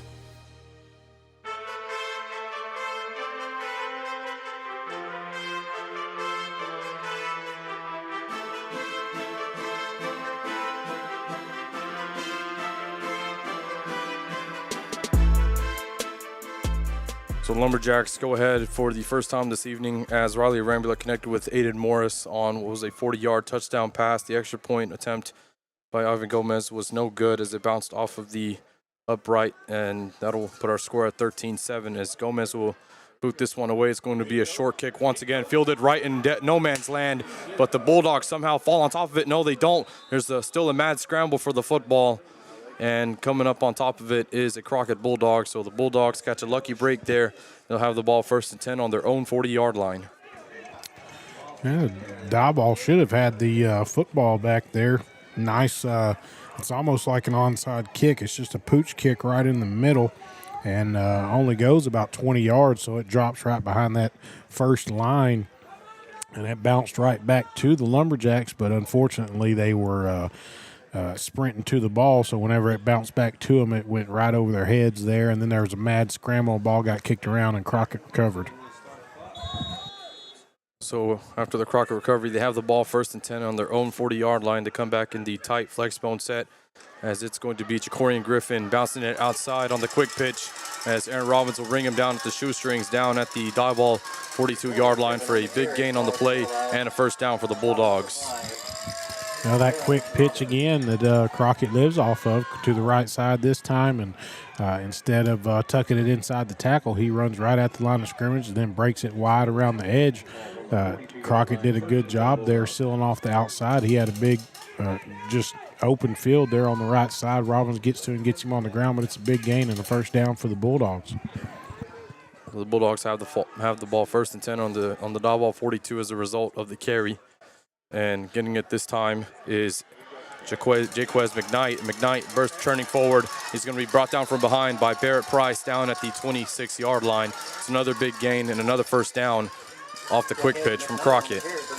Yeah, swapping to the left side this time, and once again, as I said, they're not hitting it off the tackle. They're forcing it further to the outside, and the offensive linemen as well are getting to the outside. They're not just turning up inside the tight end, so he got lead blockers out in front of him and hit it for about 12, 13 yards there, another 1st down. Well, 1st and 10 for the Bulldogs as they're marching it down the field after 2 big plays. And it's going to be a counter wingback handoff this time back to McKnight. McKnight will be brought down at the 20-yard line. So he's just in the shadow of the red zone. It's going to bring up 2nd down and about 7 to go here for the Bulldogs.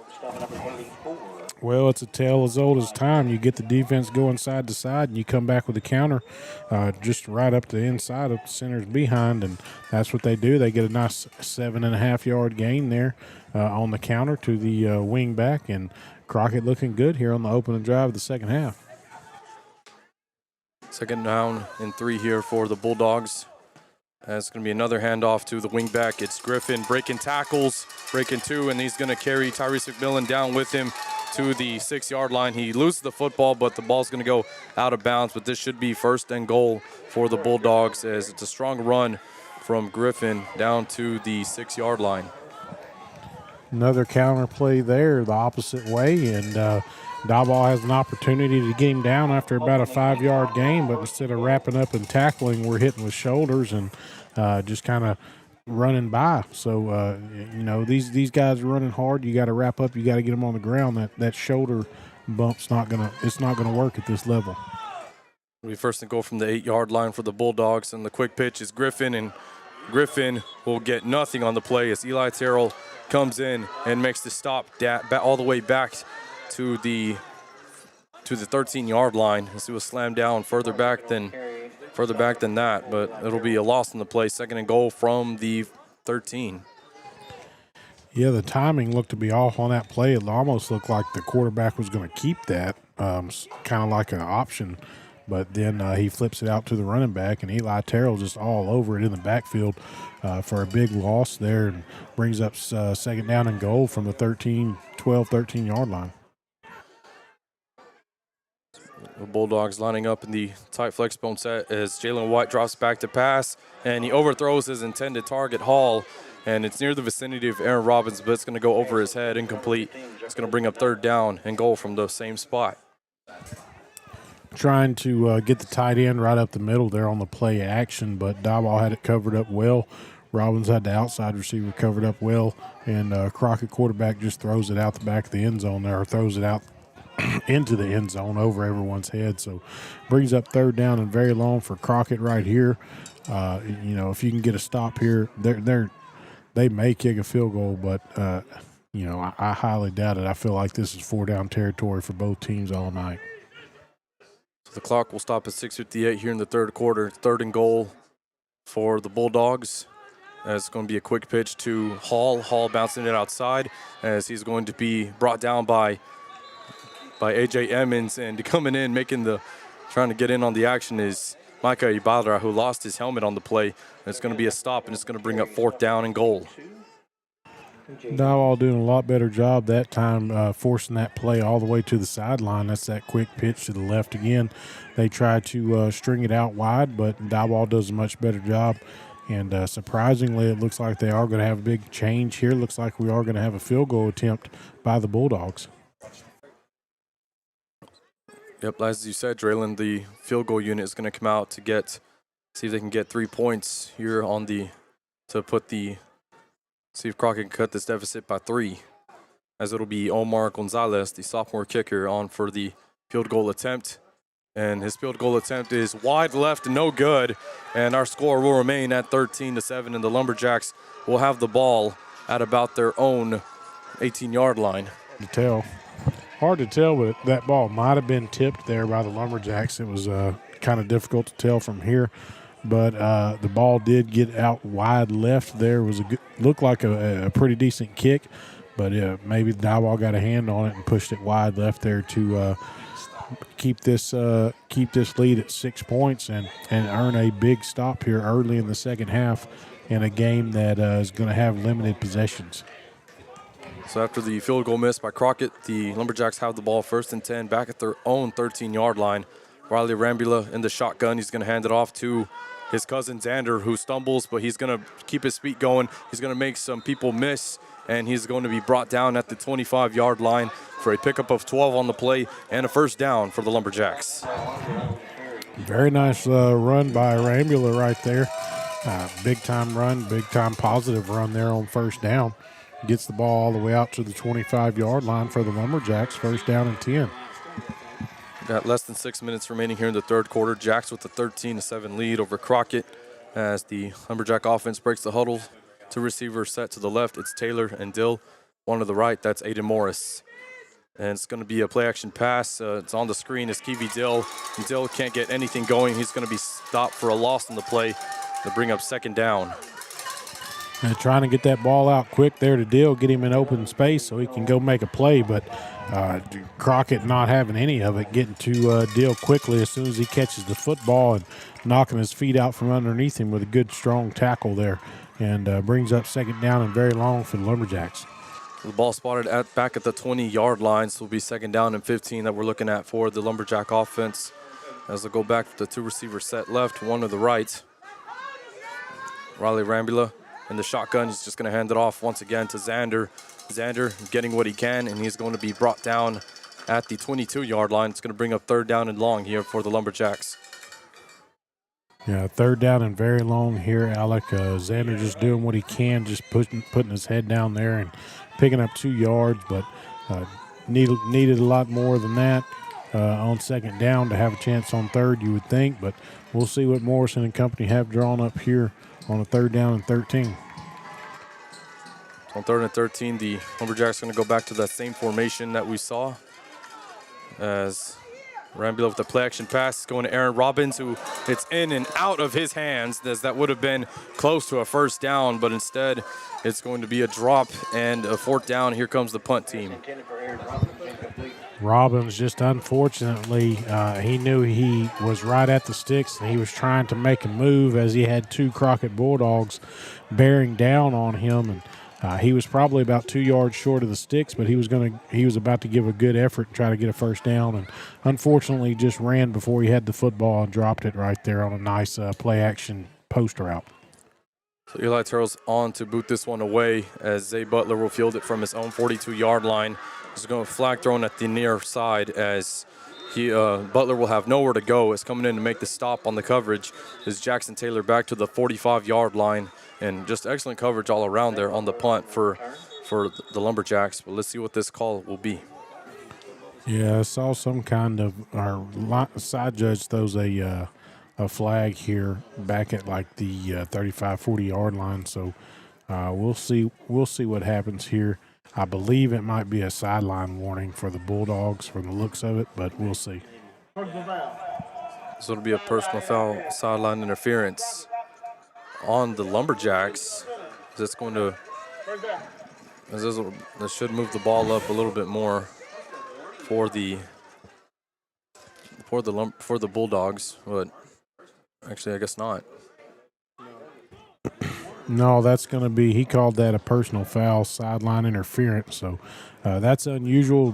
Normally you would see a warning before you get an actual interference call. So I'm not sure what prompted that.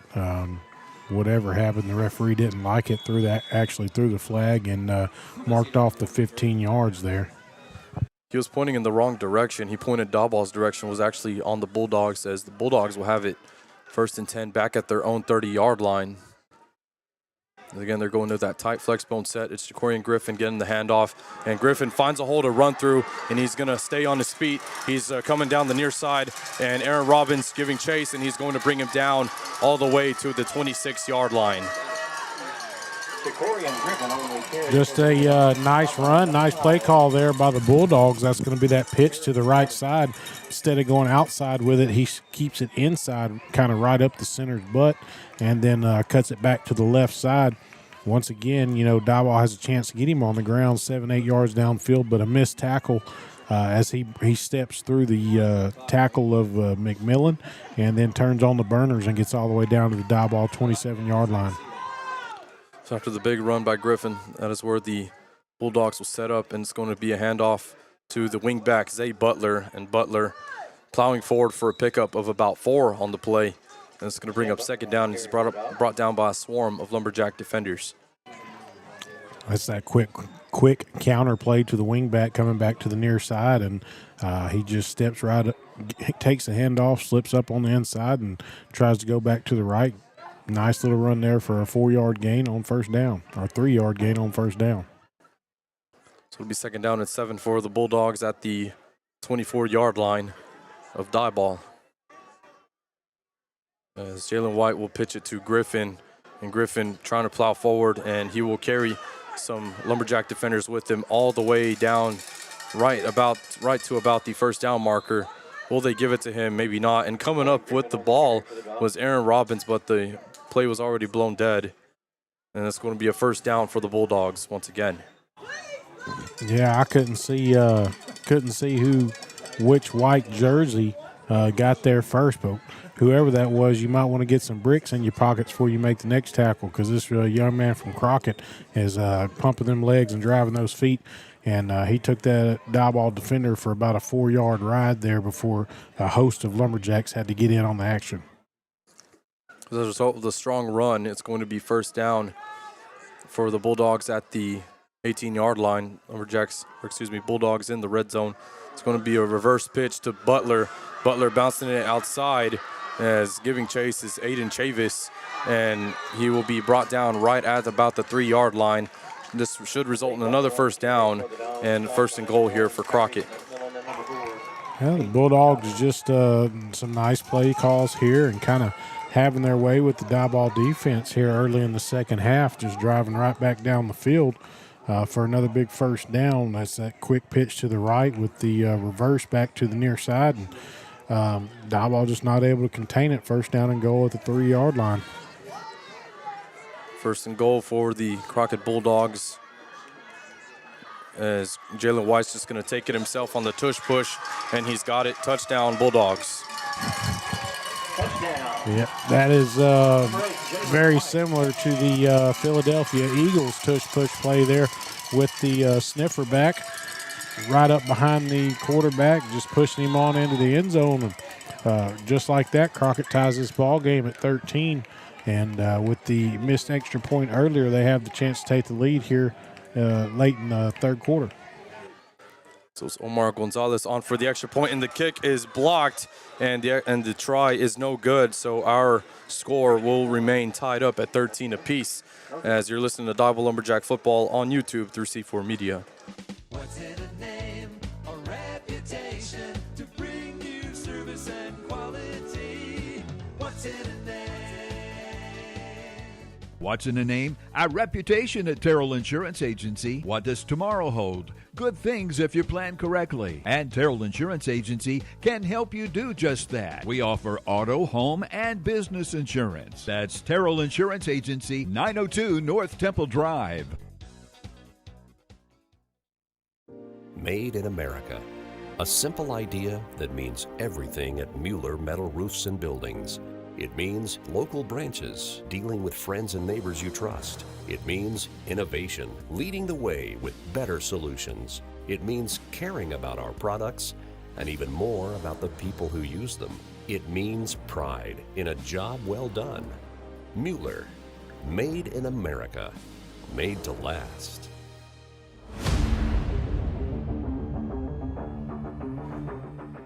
So our score will remain tied as Omar Gonzalez will boot this one. Cooper Smith will call for the fair catch at the 32-yard line. So that's where the Lumberjacks will set up 1st and 10. Well, Diboll's got an opportunity here. 1 minute and 40 seconds remaining in the third quarter. You're getting the ball back, so good opportunity to try and follow up what you did there on the opening drive of the second half and get some time off the clock and drive down and score another touchdown. Once again, this is the typical Diboll Crockett football game. Squirrely, crazy things happening. We got kicks blocked, kicks off the crossbars. We got missed field goals. So it's turning into a typical Diboll Crockett physical football game here. So from the 32-yard line, Xander Rambula will get the handoff in, bursting forward, spinning out of a would-be tackle, and he's going to be brought down right at midfield for a big run on first down. And it's going to result in a first down for the Lumberjacks. Now, if at first you don't succeed, try again. Xander's been just kind of pecking away all night, not able to really get any open field. And this time he gets right up the middle and breaks the tackle and breaks loose for about a 16-yard gain. So good run there for Xander. First down and 10 at the 50-yard line with 1 minute and 10 seconds remaining. Lumberjacks going to go with the trips receiver set to the right side, and it's going to Riley Rambula's going to fake the bubble screen, and he's just going to take it himself for a pickup of 4 on the play. Very smart decision for Rambula to just tuck that in and run it himself for a pickup of 4. It's going to bring up 2nd down and 6 down to the Crockett 46-yard line. I agree, Alec. Very, very wise decision there by Riley. He was pump faking to that bubble screen. I'm guessing that was going to be a pump fake and maybe try to get a receiver further downfield. But pressure in his face, pressure from behind. He tucks the ball and just takes off. A very nice decision and positive yardage from the young quarterback. 2nd down and 6. Riley Rambula will hand it off to his cousin Xander, who follows blockers, and he's just going to churn forward down to the 38-yard line, as this should be the end. This should take us to the end of the third quarter with 19 seconds remaining on the clock. So we'll see what the Lumberjacks can dial up here, or if they'll just go ahead and just let the time run down. Xander doing what Xander does once again, just that jitterbug movement there in the middle of the line of scrimmage. Side step, slide step, hop step, jump skip, whatever you want to call it. He's making some yardage there in the middle and running the Lumberjacks to another first down in Crockett territory as we get ready for the beginning of the fourth quarter. So at the end of 3, it's 13-13 all, as we'll be right back with the fourth quarter of action. You're listening to Diboll Lumberjack Football on YouTube through C4 Media. Attention East Texas. When it comes to welding, fabrication, hydroblasting, sandblasting, vacuum truck services, and plant maintenance, there's only one name you need to know: PPR Industrial Services. Located in Lufkin, Texas, PPR delivers top quality services with 24/7 support. The mission to exceed customer expectations, PPR focuses on safety and excellence in every job. Call them today at 936-676-0982 and let PPR handle your toughest projects. PPR Industrial Services, where quality matters. C4 Media Productions proudly supports the Diboll Lumberjacks. Based at 205 North Temple, we are your one-stop shop for all of your video and social media needs. Whether you need a captivating TV commercial or a full social media marketing strategy to help drive sales, we've got you covered. Call us at 936-304-0707 or visit c4mediapros.com. C4 Media Productions. Reliable service, amazing results. For the best in quality, we are the one. America loves a winner. The proof is in our fascination with sports. In the years since Terrell Insurance Agency has been here, we've witnessed 25 World Series championships and Super Bowls. It's a fact that good teams come and go. A team that wins it all one year might finish at the bottom just a few years later. At Terrell Insurance Agency, we pride ourselves on our stability. Through all the years, we've been able to say we are the one, through the good times and the bad. You can count on us. That's a promise from our family to yours. Terrell Insurance Agency, 902 North Temple Drive.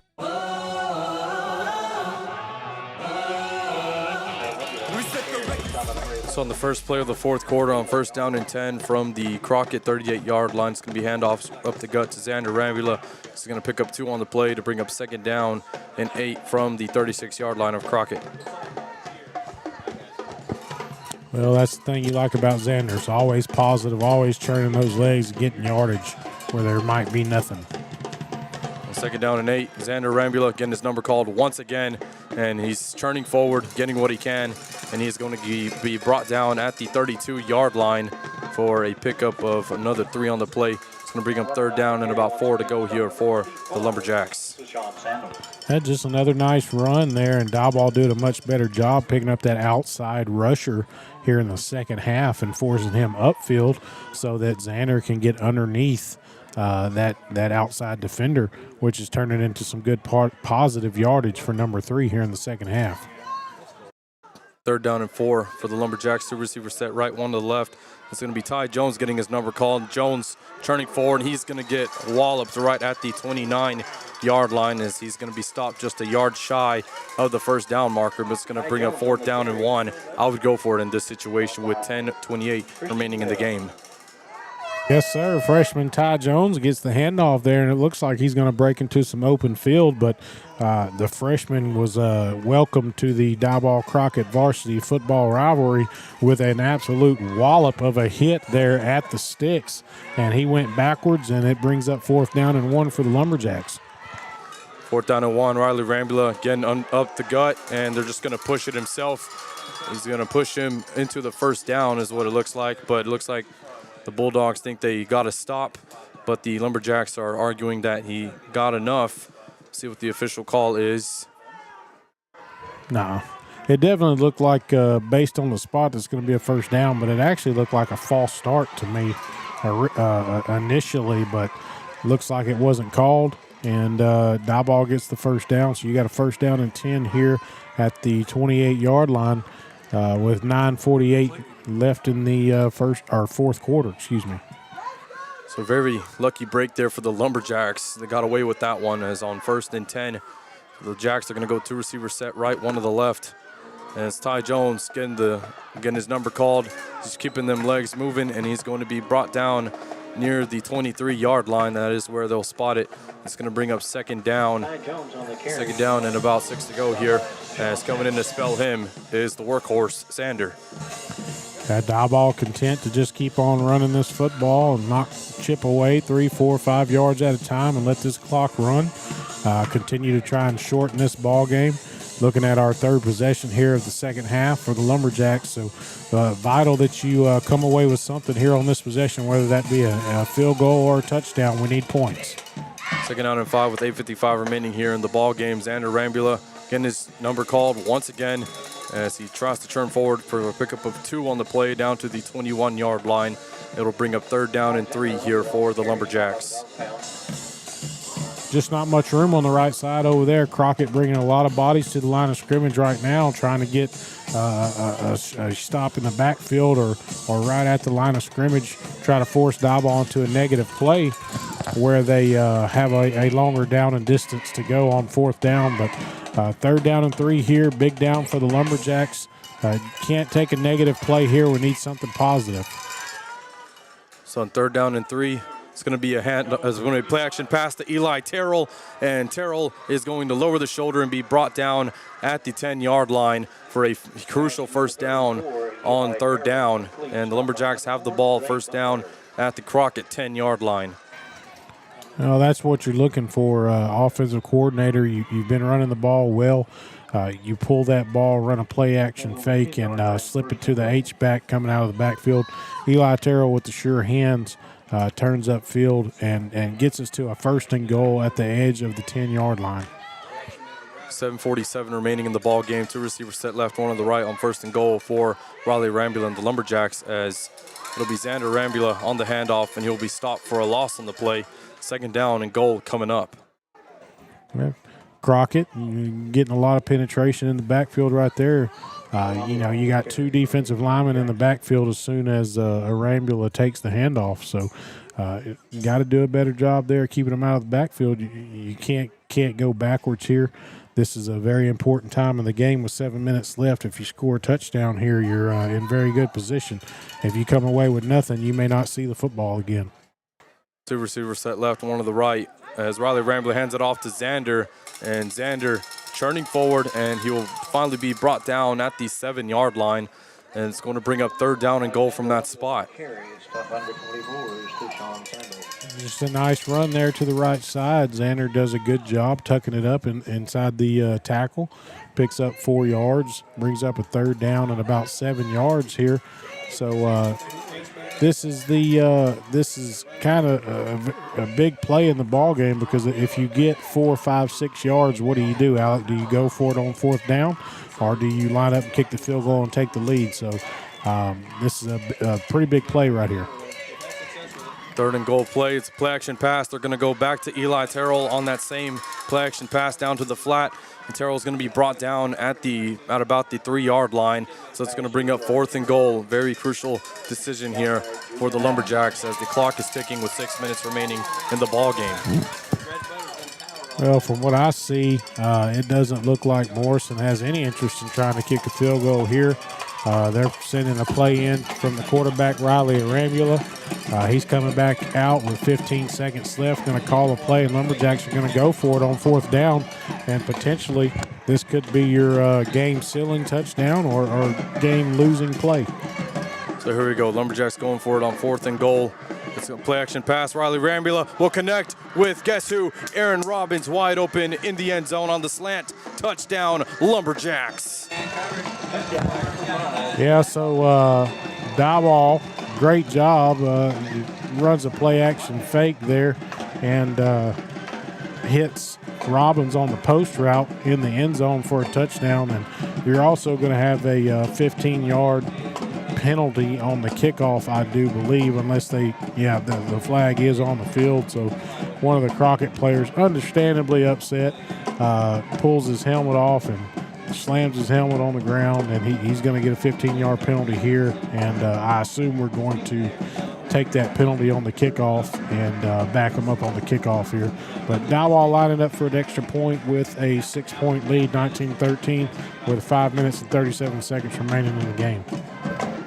So unsportsmanlike conduct will be called against the Bulldogs as the player ripped his helmet off in frustration, and I think it will be assessed on the kickoff pending this extra point try from Ivan Gomez, the freshman kicker.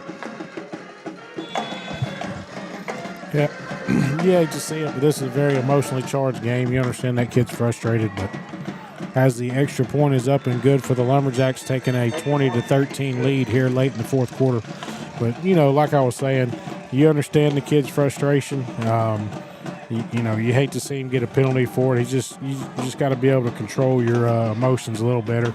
But he's a senior and he's upset. And 5 minutes and 37 seconds left. He's got to get his composure together and try to help his team come back and score a touchdown and try to tie the ball game. So we'll have after the Riley Rambula 4-yard touchdown pass from Aaron Robbins, extra point good by Ivan Gomez, the Lumberjacks will extend their lead by 7 once again, as it'll be Ivan Gomez on to boot this one away. And as a result of the penalty a moment ago, Gomez is going to have to boot this one from the 45-yard line in Crockett territory. So this we'll see if this is going to be a short kick or just boot this one into the end zone. We know Gomez can do that. Yeah, it'll be interesting to see if they try to kick it right to the goal line here rather than kick it short like they have most of the night. I would anticipate that he's going to try and kick it down there around the 5-yard line. So here we go. Here's Gomez's kick, and that is exactly what he will do, as this one will bounce into the end zone for a touchback. Therefore, the Bulldogs will have the ball 1st and 10 from their own 25-yard line as a result. Yeah, he got his foot in that one pretty well, landed right at the goal line here. So 5:37 remaining in the ball game. And here you go. You know, if you're the Lumberjacks, you know you're going to get Crockett's best shot right here.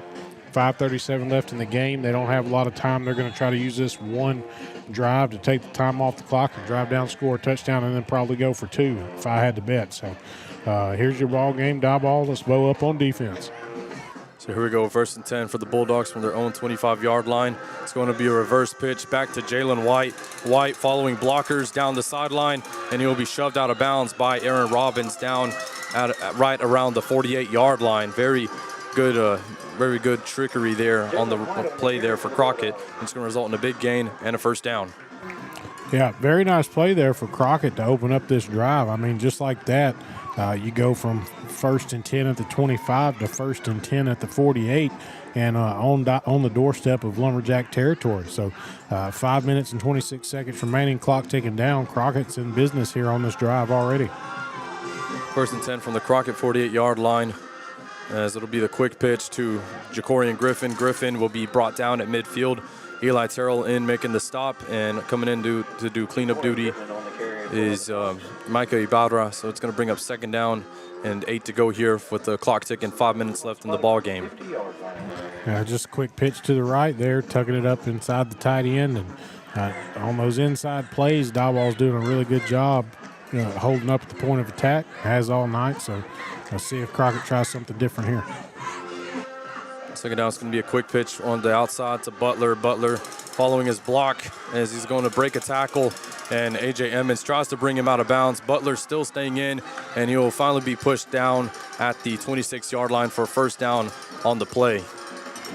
That's that outside toss, the play that they've had success with tonight. And initially, Robbins does a great job and plays it. I mean, just plays it perfectly from his outside cornerback position there. Just he's not able to bring the ball carrier down. And then once the ball carrier gets past the first down marker, we get a couple of Lumberjacks trying to nudge him out of bounds with their shoulder instead of make a tackle. So 1st and 10 from the Diboll 25-yard line, handoff up the gut to Jacorian Griffin. Griffin getting outside, and Tyrese McMillan carrying him down for a ride, and Griffin will have the ball. Griffin will be brought down at the 9-yard line. So 1st and goal for the Bulldogs as they are just moving this ball and keeping their legs churning. Yeah, absolutely they are. And Griffin has been a heck of a ball carrier all night. Finishing runs really well. Diboll has their corners right now playing kind of deep, looking for trying to make sure they don't get beat over the top, and Crockett's just taking advantage of it. And Morrison calls a timeout here with 4 minutes and 17 seconds remaining. Take a quick break as well. You're listening to Diboll Lumberjack Football on YouTube through C4 Media. C4 Media Productions proudly supports the Diboll Lumberjacks. Based at 205 North Temple, we are your one-stop shop for all of your video and social media needs. Whether you need a captivating TV commercial or a full social media marketing strategy to help drive sales, we've got you covered. Call us at 936-304-0707 or visit c4mediapros.com. C4 Media Productions. Reliable service, amazing results.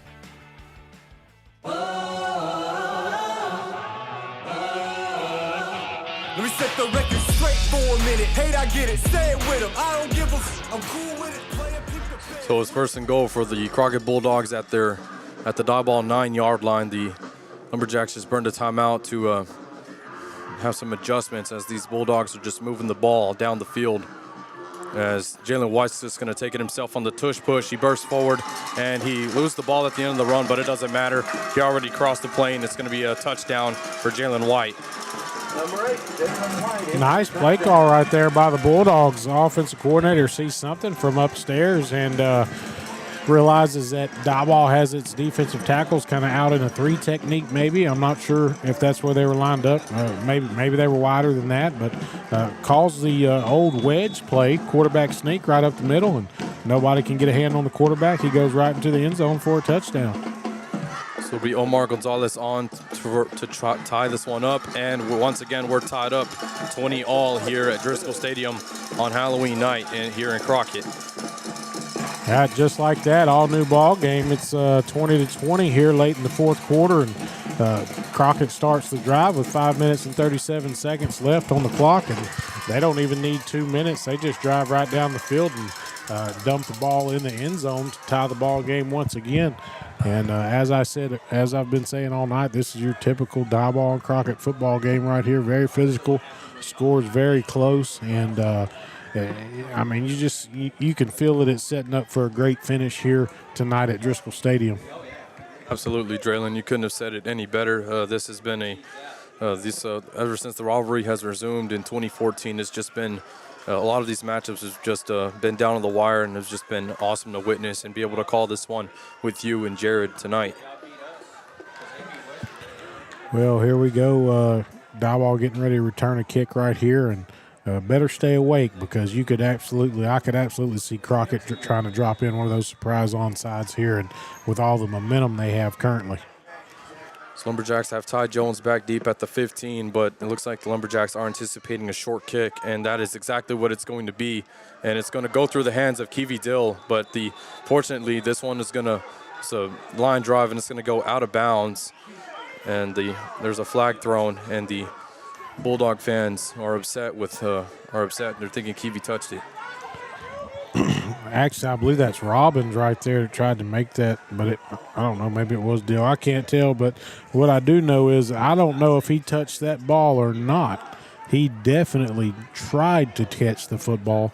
I have no idea if he touched the ball or not, so they'll either wave this flag off, or they'll enforce it, or they'll make them re-kick, or I'm not sure. But 2 referees threw flags, so I'm guessing 2 referees said that they don't think he touched the football. But we'll see where it's at. If it is an illegal procedure against Crockett. If it was me, I would have went ahead and took the kick at the 35-yard line, but it looks like Morrison's going to make him re-kick here. Yep, the kick return unit staying out on the field as Omar Gomez will boot this one away once again as they back it up 5 yards from the 40 to the 35. As again, Ty Jones camps out around his 20-yard line. Dill right at the number on the near side at the 30. Then opposite of him, 3 yards back, is Tyrese McMillan camping out around the 27-yard line on the far side.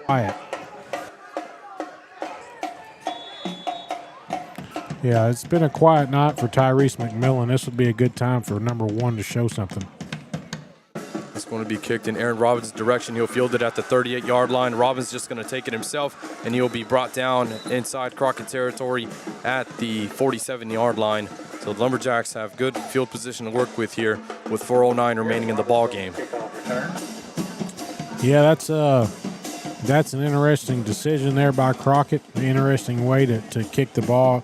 I'm guessing they're basically trying to do, it's almost like a long onside play where the ball kind of jumps up at the end and maybe Diboll fumbles it or knocks it around or what have you. But definitely didn't happen. Robbins takes that ball and runs back and gets in Crockett territory, and here we go. On 1st and 10 from the 47, Xander Rambula taking it himself on the counter. He's bouncing it outside, spins out of a tackle as he's being grabbed by the jersey, and he's still turning forward even after the whistle is blown. And they're going to spot him down at the 41-yard line for a really great gain on 1st down. It's going to bring up 2nd down and about 6 here, or 2nd down and 4 here for Xander. Nice job by Xander there. Counter call, and he actually breaks it out the backside and gets a nice 6-yard gain there for the Lumberjacks on 1st down. And brings up 2nd and 4 and maybe a quick 1st down here to get this drive started. 2nd down and 4 for the Lumberjacks. 2 receivers set right, 1 to the left as Xander Rambula is going to get his number called once again, and he's going to plow down to the 36-yard line, and it's going to be another 1st down for the Lumberjacks with 3:22 remaining in the ball game. Just another positive run by Xander. Just keeps falling forward, keeps working forward. 5-yard gain and a 1st down, and clock's rolling at about to be inside 3 minutes here in the 4th quarter. And Lumberjacks in good position if they can hold on to the football and keep churning out these yards. Lumberjacks going with the 2 receivers set left or right, 1 to the left here on 1st down. from the 36-yard line of Crockett, as Xander Rambula once again plowing forward as the put pile will be stood up at the 34-yard line. And Xander was slammed late at the end with no flags thrown. It's going to bring up second down and about 8 to go here for Diboll. Xander tucks in off the right side, just not a lot of room there on that particular running play. He does get a positive 2 yards, and clock continues to move here. 2:25 remaining in the fourth quarter. Diboll should get one more play off and then get down to the 2-minute warning here.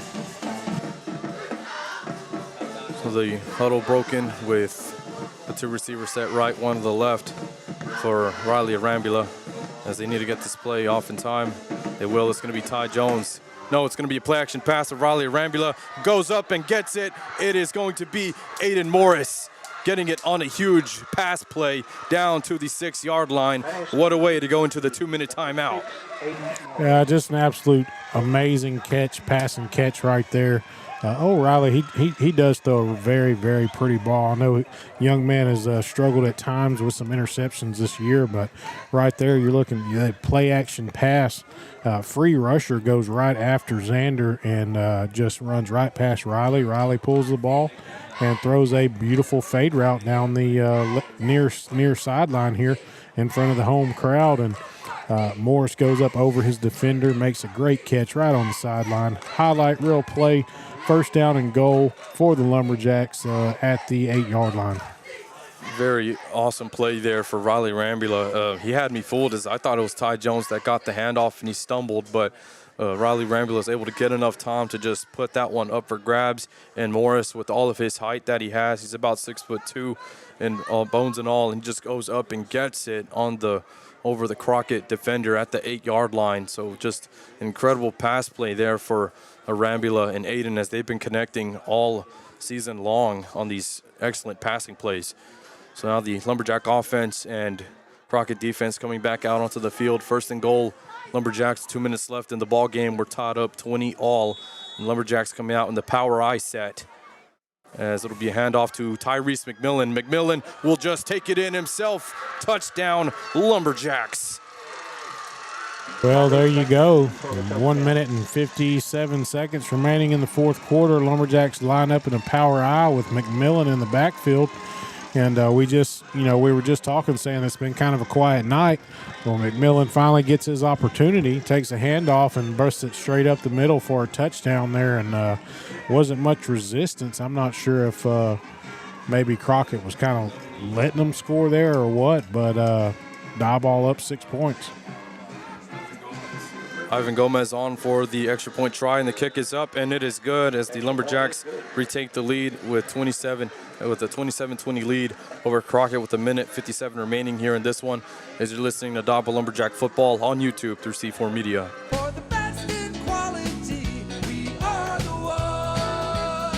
America loves a winner. The proof is in our fascination with sports. In the years since Terrell Insurance Agency has been here, we've witnessed 25 World Series championships and Super Bowls. It's a fact that good teams come and go. A team that wins it all one year might finish at the bottom just a few years later. At Terrell Insurance Agency, we pride ourselves on our stability. Through all the years, we've been able to say we are the one, through the good times and the bad. You can count on us. That's a promise from our family to yours. Terrell Insurance Agency, 902 North Temple Drive.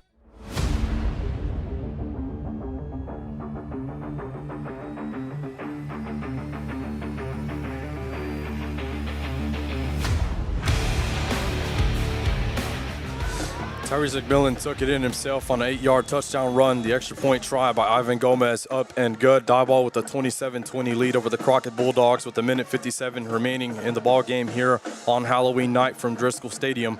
As Ivan Gomez on to kick this one off, as the Bulldogs have everyone between the 50 and 20-yard lines, as it's going to be fielded at the 30-yard line. Fair caught by the Bulldogs, as that's Cord Simon on the fair catch, and that's where the Bulldogs will set up 1st and 10 from their own 35-yard line with 1:57 left. Well, Alec, inside of 2 minutes here, Diboll up 7 points. At some point here on defense, you've got to kind of press the issue. You have to force Crockett you have to force Crockett into a negative play or a no-gain play. They've been really eating you up for big chunks on first, second down here late. Got to put a stop to that. On first down, getting the carries, Jacorian Griffin. Griffin breaks tackles and just going to keep churning forward. He would have been stopped at the 32-yard line. Instead, he's going to be brought down at the 42 for a really good gain on the play of 7, and they're going quickly here with 1:47 left.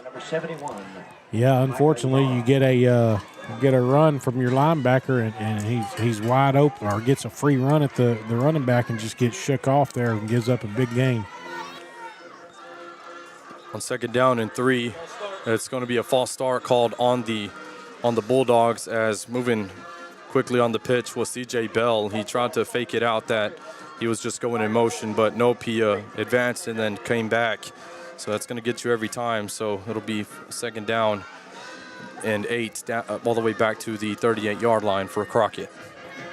Yeah, that's what you needed if you're Diboll. I mean, you needed Crockett to make a mistake after that missed tackle. The clock ticking with 1:43. The 1:23, I should say, is Zay Butler turns it up forward, and he'll be brought down by Aaron Robbins down to the 43-yard line.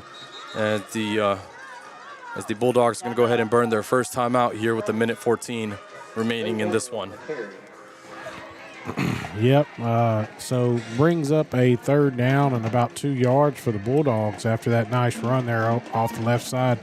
Crockett sticking with that pitch right, pitch left. You can pretty much bet your bottom dollar there's going to probably be a reverse here at some point. Maybe that double reverse pass that they scored off of earlier. But as time ticks down, Crockett's going to have to do something here to grab a big chunk. And Diboll, you just got to keep staying home, keep reading your keys, try to keep that ball from getting outside. That's one of the big things. Try to keep that ball from getting to the sideline and let them get out of bounds. Force them to stay in bounds, force them to stay between the hashes, and try to stop them with less than 5 yards every time, and you can win this ball game. So both teams have had final discussions with 1:14 remaining in this one. It's third down and 2 here for Crockett at their own 43-yard line. And before we can get anything going, Coach Morrison is going to burn a timeout here, and we'll burn the second one of the second half here. So that'll put everything to a halt, as we'll see what both teams do once again. Well, both coaches just kind of picking each other's brain here, wanting to see what the other one lines up in, wanting to get the perfect play call offensively or defensively, and try to put it, Morrison's thinking, if I can get a negative play, if I can get a stop here on third down and maybe drop them for a loss of 2, I can put them into a fourth down situation and potentially end this ball game right here. And Crockett's thinking all we need is 2-3 yards right here for a first down and stop the clock and get up on the ball and go again. So it's just the chess match between two head coaches, and it's going to come down right down to the end here. So we'll try this once again as the Bulldogs and Lumberjacks coming back out on the field. It's a third down and 2 situation for the Bulldog offense from their own 43-yard line. So the Lumberjacks counter this flex bone set with 5 down linemen. And getting it on the handoff is Zay Butler, and Butler is going to get no gain on the play, and it's going to bring up fourth down and a crucial 2 yards here for the Bulldogs. And the Bulldogs are going to go ahead and use their other timeout. Can't tell if they have 1 left or 2 remaining. That's their second timeout. Yeah, tried that wing counter play right there. Tried to break it out the middle, and the Butler, it looked like he had room, but one of the Diboll defenders had actually stood up a lead blocker in the hole with a good hit, and Butler tried to cut back to the inside and looked like his feet got tangled up with his own blockers and went down for about a 1 yard or half yard to 1 yard gain. So brings up fourth down and about 1.5 yards. And a good chance right here. If you're Diboll, this is a chance for you to end the ball game. If you're Crockett, you got to have this with 1:06 remaining, because you're not getting the ball back if you fail right here. So, ladies and gentlemen, here's your ball game as it's 4th and 1 for the Crockett Bulldogs at their own 44-yard line with 1:06 remaining in the ball game as they'll break the huddle. So going back to their tight flex bone set as they've done all game long. As getting it on it's a reverse for Jalen White. White's going to throw it, and it's incomplete. It was intended for Kylan Yarbrough, and it's in and out of his hands. It's a turnover on downs. Lumberjacks are about to walk out of here with the victory on Halloween night. So I got to give credit where it's due to the Crockett Bulldogs coaching staff. That was a absolutely fabulous play call. It was a pitch that was also pitched back again to the quarterback, and then you had a receiver running a drag route across the field. He was wide open. Pass was perfect right to his chest. McMillan did hit him just after the ball hit his hands, but the kid had already dropped the ball before McMillan made contact. Unfortunate for that young man. He was not able to make that play. Maybe nerves got to him there.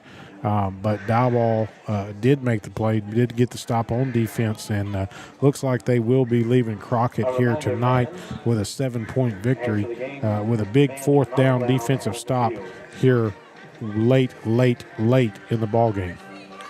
Yeah, going back to that play call for the Bulldogs, it was an excellently drawn-up play as it was the handoff to the wingback Butler, and then Butler handed it back off to the quarterback Jalen White.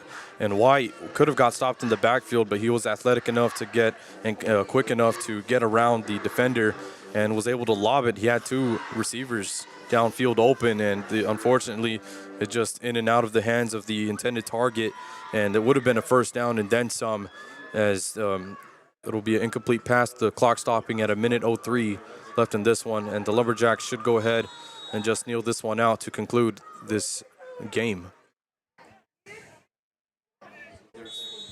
So there goes the first kneel down for Molly Rambula, and the Bulldogs are just going to go ahead and burn their final timeout. Yeah, so Lumberjacks take a knee right here with 1 minute remaining in the ball game. Crockett just now using their last timeout. Should, a couple more kneel downs, should get out of here with a win. Just been a really good game tonight, Alec. Very hard fought, very physical game. Typical Diboll Crockett game where the first half is just an absolute stalemate, and then once you get about halfway through the third quarter, it seems like the floodgates kind of open up, and fitting for Halloween night, it turned into a little bit of a Freaky Friday here late in the fourth quarter.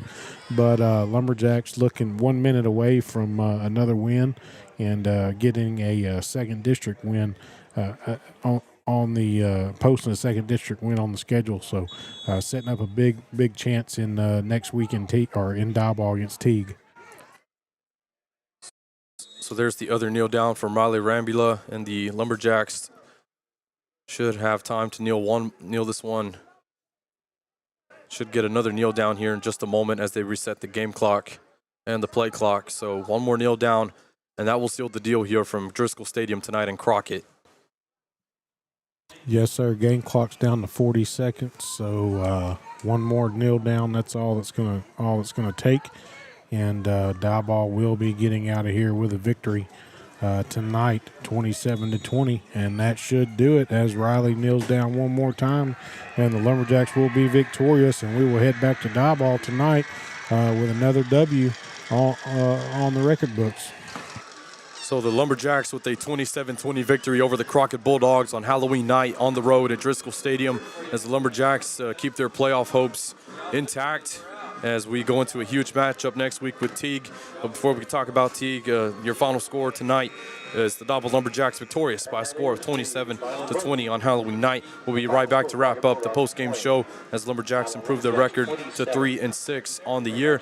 As we'll be right back with the post-game show. You're listening to Diboll Lumberjack football on YouTube through C4 Media. Terrell Insurance has been a proud supporter of Diboll Lumberjack athletics for over 30 years. From the Lumberjack Cups of the 90s and the touchdown footballs of the 2000s, Terrell Insurance has been there for the Jacks.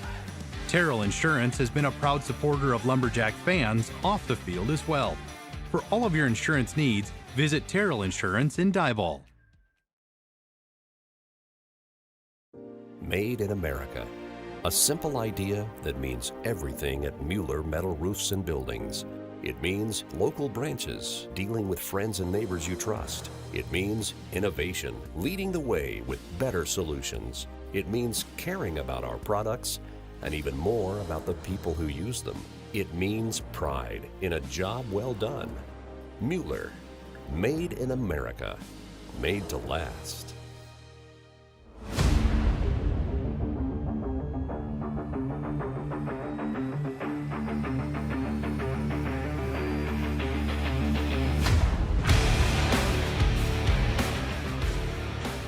Your final score tonight from Driscoll Stadium in Crockett, Texas on Halloween is the Diboll Lumberjacks victorious by a score of 27-20. Before I go over the scoring recap, I'd like to just share a few things first. First of all, I'd just like to thank everyone in the Crockett press box for the hospitality. They fed us some cookies and some pizza. They even gave us some Halloween candy tonight, so we got our candy fix as well. So I'd like to appreciate them. And then also all of our listeners as well who've been listening in. Jim Morrison, Miss Music, Rodney Cheshire, as well as Scott. We appreciate you all for listening in tonight on this broadcast. Let's take a look at the scoring summary. As in the first quarter, the Bulldogs drew first blood as it was Jalen White connecting with Zay Butler on a 38-yard touchdown pass to go up 7-0. Then the Lumberjacks responded late in the second quarter as Riley Arambula took it himself on a 6-yard touchdown run and tie it up 7 apiece. In the third quarter, Diboll extended the lead by a score of 13-7 as Riley Arambula connected with Aiden Morris on a 40-yard touchdown pass. The extra point try was no good. Score remained at 13-7. And then Crockett responded with the Jalen White 3-yard touchdown run. Their extra point try was no good. Score remains tied at 13. And then Diboll reclaimed the lead once again with 5 minutes left in the fourth quarter. Riley Arambula connected with Aaron Robbins on a 4-yard touchdown pass. Extra point try was good. Our score is 20-13 Diboll. And then Crockett responded once again with the Jalen White 9-yard touchdown run to tie it up 20-all. And then Tyrese McMillan took it himself on an 8-yard touchdown run, 27-20, with about a minute 47 remaining in the ball game. And then on fourth down and 1, the Crockett Bulldogs went for it and did not get it on an incomplete pass. We nailed it down to seal the win tonight here at Driscoll Stadium in Crockett. So time to turn it over to Draylon Fussell as well as to Jared Christmas to share their thoughts on tonight's game. So Draylon, without further ado, go ahead. I thought it was a very fun game. Thought it was a good game here between Diboll and Crockett. Bulldogs and Lumberjacks always seem to put on a show. Very rarely do you get to see a Crockett Diboll ball game where just one side just kind of dominates the other. I was part of one of those my sophomore year when we went into Crockett and kind of put a whooping on the Bulldogs, but that was a very rare occurrence, and they returned the favor and beat us the next 2 years after that. So it's always a good time when these two get together. Very physical football game, very well played football game. There was not a lot of emotional errors out there. Like you see sometimes in these big rivalry games, both teams kept their heads very well and played very disciplined football. And overall, it was a really good game. I thought Diboll did a great job that last drive, just getting down the field. The big throw by Riley to Morris was a big help. Obviously, gets us down to the 7-yard line, and then come back out with the power I thought was a really nice wrinkle by the Lumberjacks to punch that ball in the end zone and take the lead. But like I say, very well played game. First half, just a defensive struggle. Second half, the defenses kind of took it on the chin a little bit from the offenses. But really fun football game to watch. And I believe Diboll ended up with 4 possessions in the second half, and Crockett ended up with 4 possessions in the second half. Diboll scored on 3 of theirs. Crockett scored on 2 of theirs, and that's the difference in your ball game. As you said, Draylon, going into the half and at the start of the game is going to come down to possessions and turnovers, and that's exactly what it came down to. As I want to give props just to the Diboll offense. They started off real slow, having the first 3 of the 4 possessions in the Crockett territory, and especially in the red zone, coming up with nothing, and then only to just get past those mistakes and just turn forward and continue to keep fighting and get the points that they could. Really major props to them, as well as to the Diboll defense, who stood tall when it mattered most. Yeah, we got gashed on that one drive there with less than 5 minutes by the Bulldogs, but the defense stood tall, followed their keys, read their keys. They've seen a lot of teams run the wing tee in the past, and seeing it play off with the win tonight was pretty great. So just overall, major props to just all around incredible effort for all sides of every facet of the game for the Lumberjacks. Jared, you can go ahead and share your thoughts. Yeah, as you and Draylon both mentioned, just a great football game, hard-nosed football game where, two teams that are used to playing each other come out and just battle the entire game. I was pretty surprised at the offensive play calling by Diboll to come out and run that I formation. Really ate up a lot of the clock. Coach Morrison kind of mentioned to me that he might have something up his sleeve this week and that it might be a short ball game. So I expected a lot of running, but it was great to see them come out and just continue to move the ball down the field. There were multiple times where they could have, kind of stopped playing or what have it. But, man, the Lumberjacks just came out tonight, continued to show their determination and grit. And even through all the losses that we've had so far this year, one thing that they've had is grit, besides last week's competition against Fairfield. Every other one has been a hard-fought loss. And so, whenever it came down to this moment where playoffs are on the line, you saw the Lumberjacks come out and just put their head down and continue to fight for everything that they got tonight. Just really, really impressed with their determination and their will to win. Absolutely, Jared. As again, your final score tonight is where we'll go into our final segment, listen our players of the game and whatnot, just our final thoughts segment.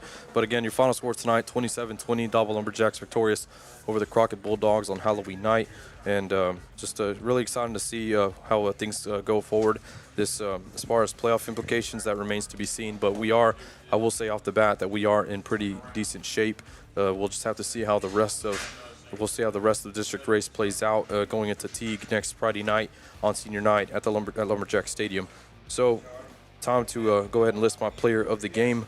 This kid was responsible for 3 touchdowns on the night. He took one in himself and he threw 2 more. So, this is a no-brainer who my player of the game is. But it's Riley Arambula. He willed the team to victory tonight, and after having changes at quarterback for the first few games of the season, Riley Arambula, the junior quarterback, has really turned it on and has really made a name for himself. Whether it be running the rock, slinging it down the field to his targets and whatnot, Riley did an outstanding job tonight managing this game and willing the Lumberjacks to a victory. So therefore, my player of the game tonight, junior quarterback Riley Arambula. That's a very good pick right there. And a matter of fact, just thinking about that, Alec, I think tonight was his first clean game with no recorded interceptions, I believe, of the season. So he did a very good job. For me, I'm going to actually two-piece it right here. Offensively, my player of the game is going to be Aiden Morris, who came up big with multiple clutch catches and had scores and just was really big time offensively for the Lumberjacks whenever we needed him. Defensively, I'm going to go with Aaron Robbins, who I felt like was all over the field tonight, making a lot of tackles, and his name, we may not have said his name a lot, but here actually watching the game, he was making a ton of plays on the defensive side of the football, and he had a missed tackle or 2, but he was absolutely bringing the lumber whenever he would come in for a tackle. So you can't fault his effort and what he did tonight and how hard he played, and he's my defensive player of the game. Absolutely excellent choice there with Aaron Robbins. He did have that mishap where he allowed that touchdown, but Aaron Robbins had a short-term memory, and he went in and did what he could, both defensively and offensively, as he was responsible for a 4-yard touchdown pitch and catch from Riley Arambula to go up in the fourth quarter. So Aaron Robbins, excellent pick there. And then Riley, once again, just incredible effort from him. I had the pleasure of teaching both of them in class my first year at Diboll, so that was pretty awesome to see what they did here tonight. So Jared, go ahead and share your thoughts. Yeah, my pick was going to be Aaron Robbins, but since Draylon stole it from me, I'll go ahead and shift because I was kind of on the fence anyways. My player of the game tonight is going to be Aiden Morris. Just came out and really made some clutch plays, all up and down the field. And whenever we really, really needed something, we could count on Aiden to come up and make some clutch catches whenever really some contested catches where he had guys draped all over him and his athleticism really showed. So my player of the game tonight's just going to be Aiden Morris.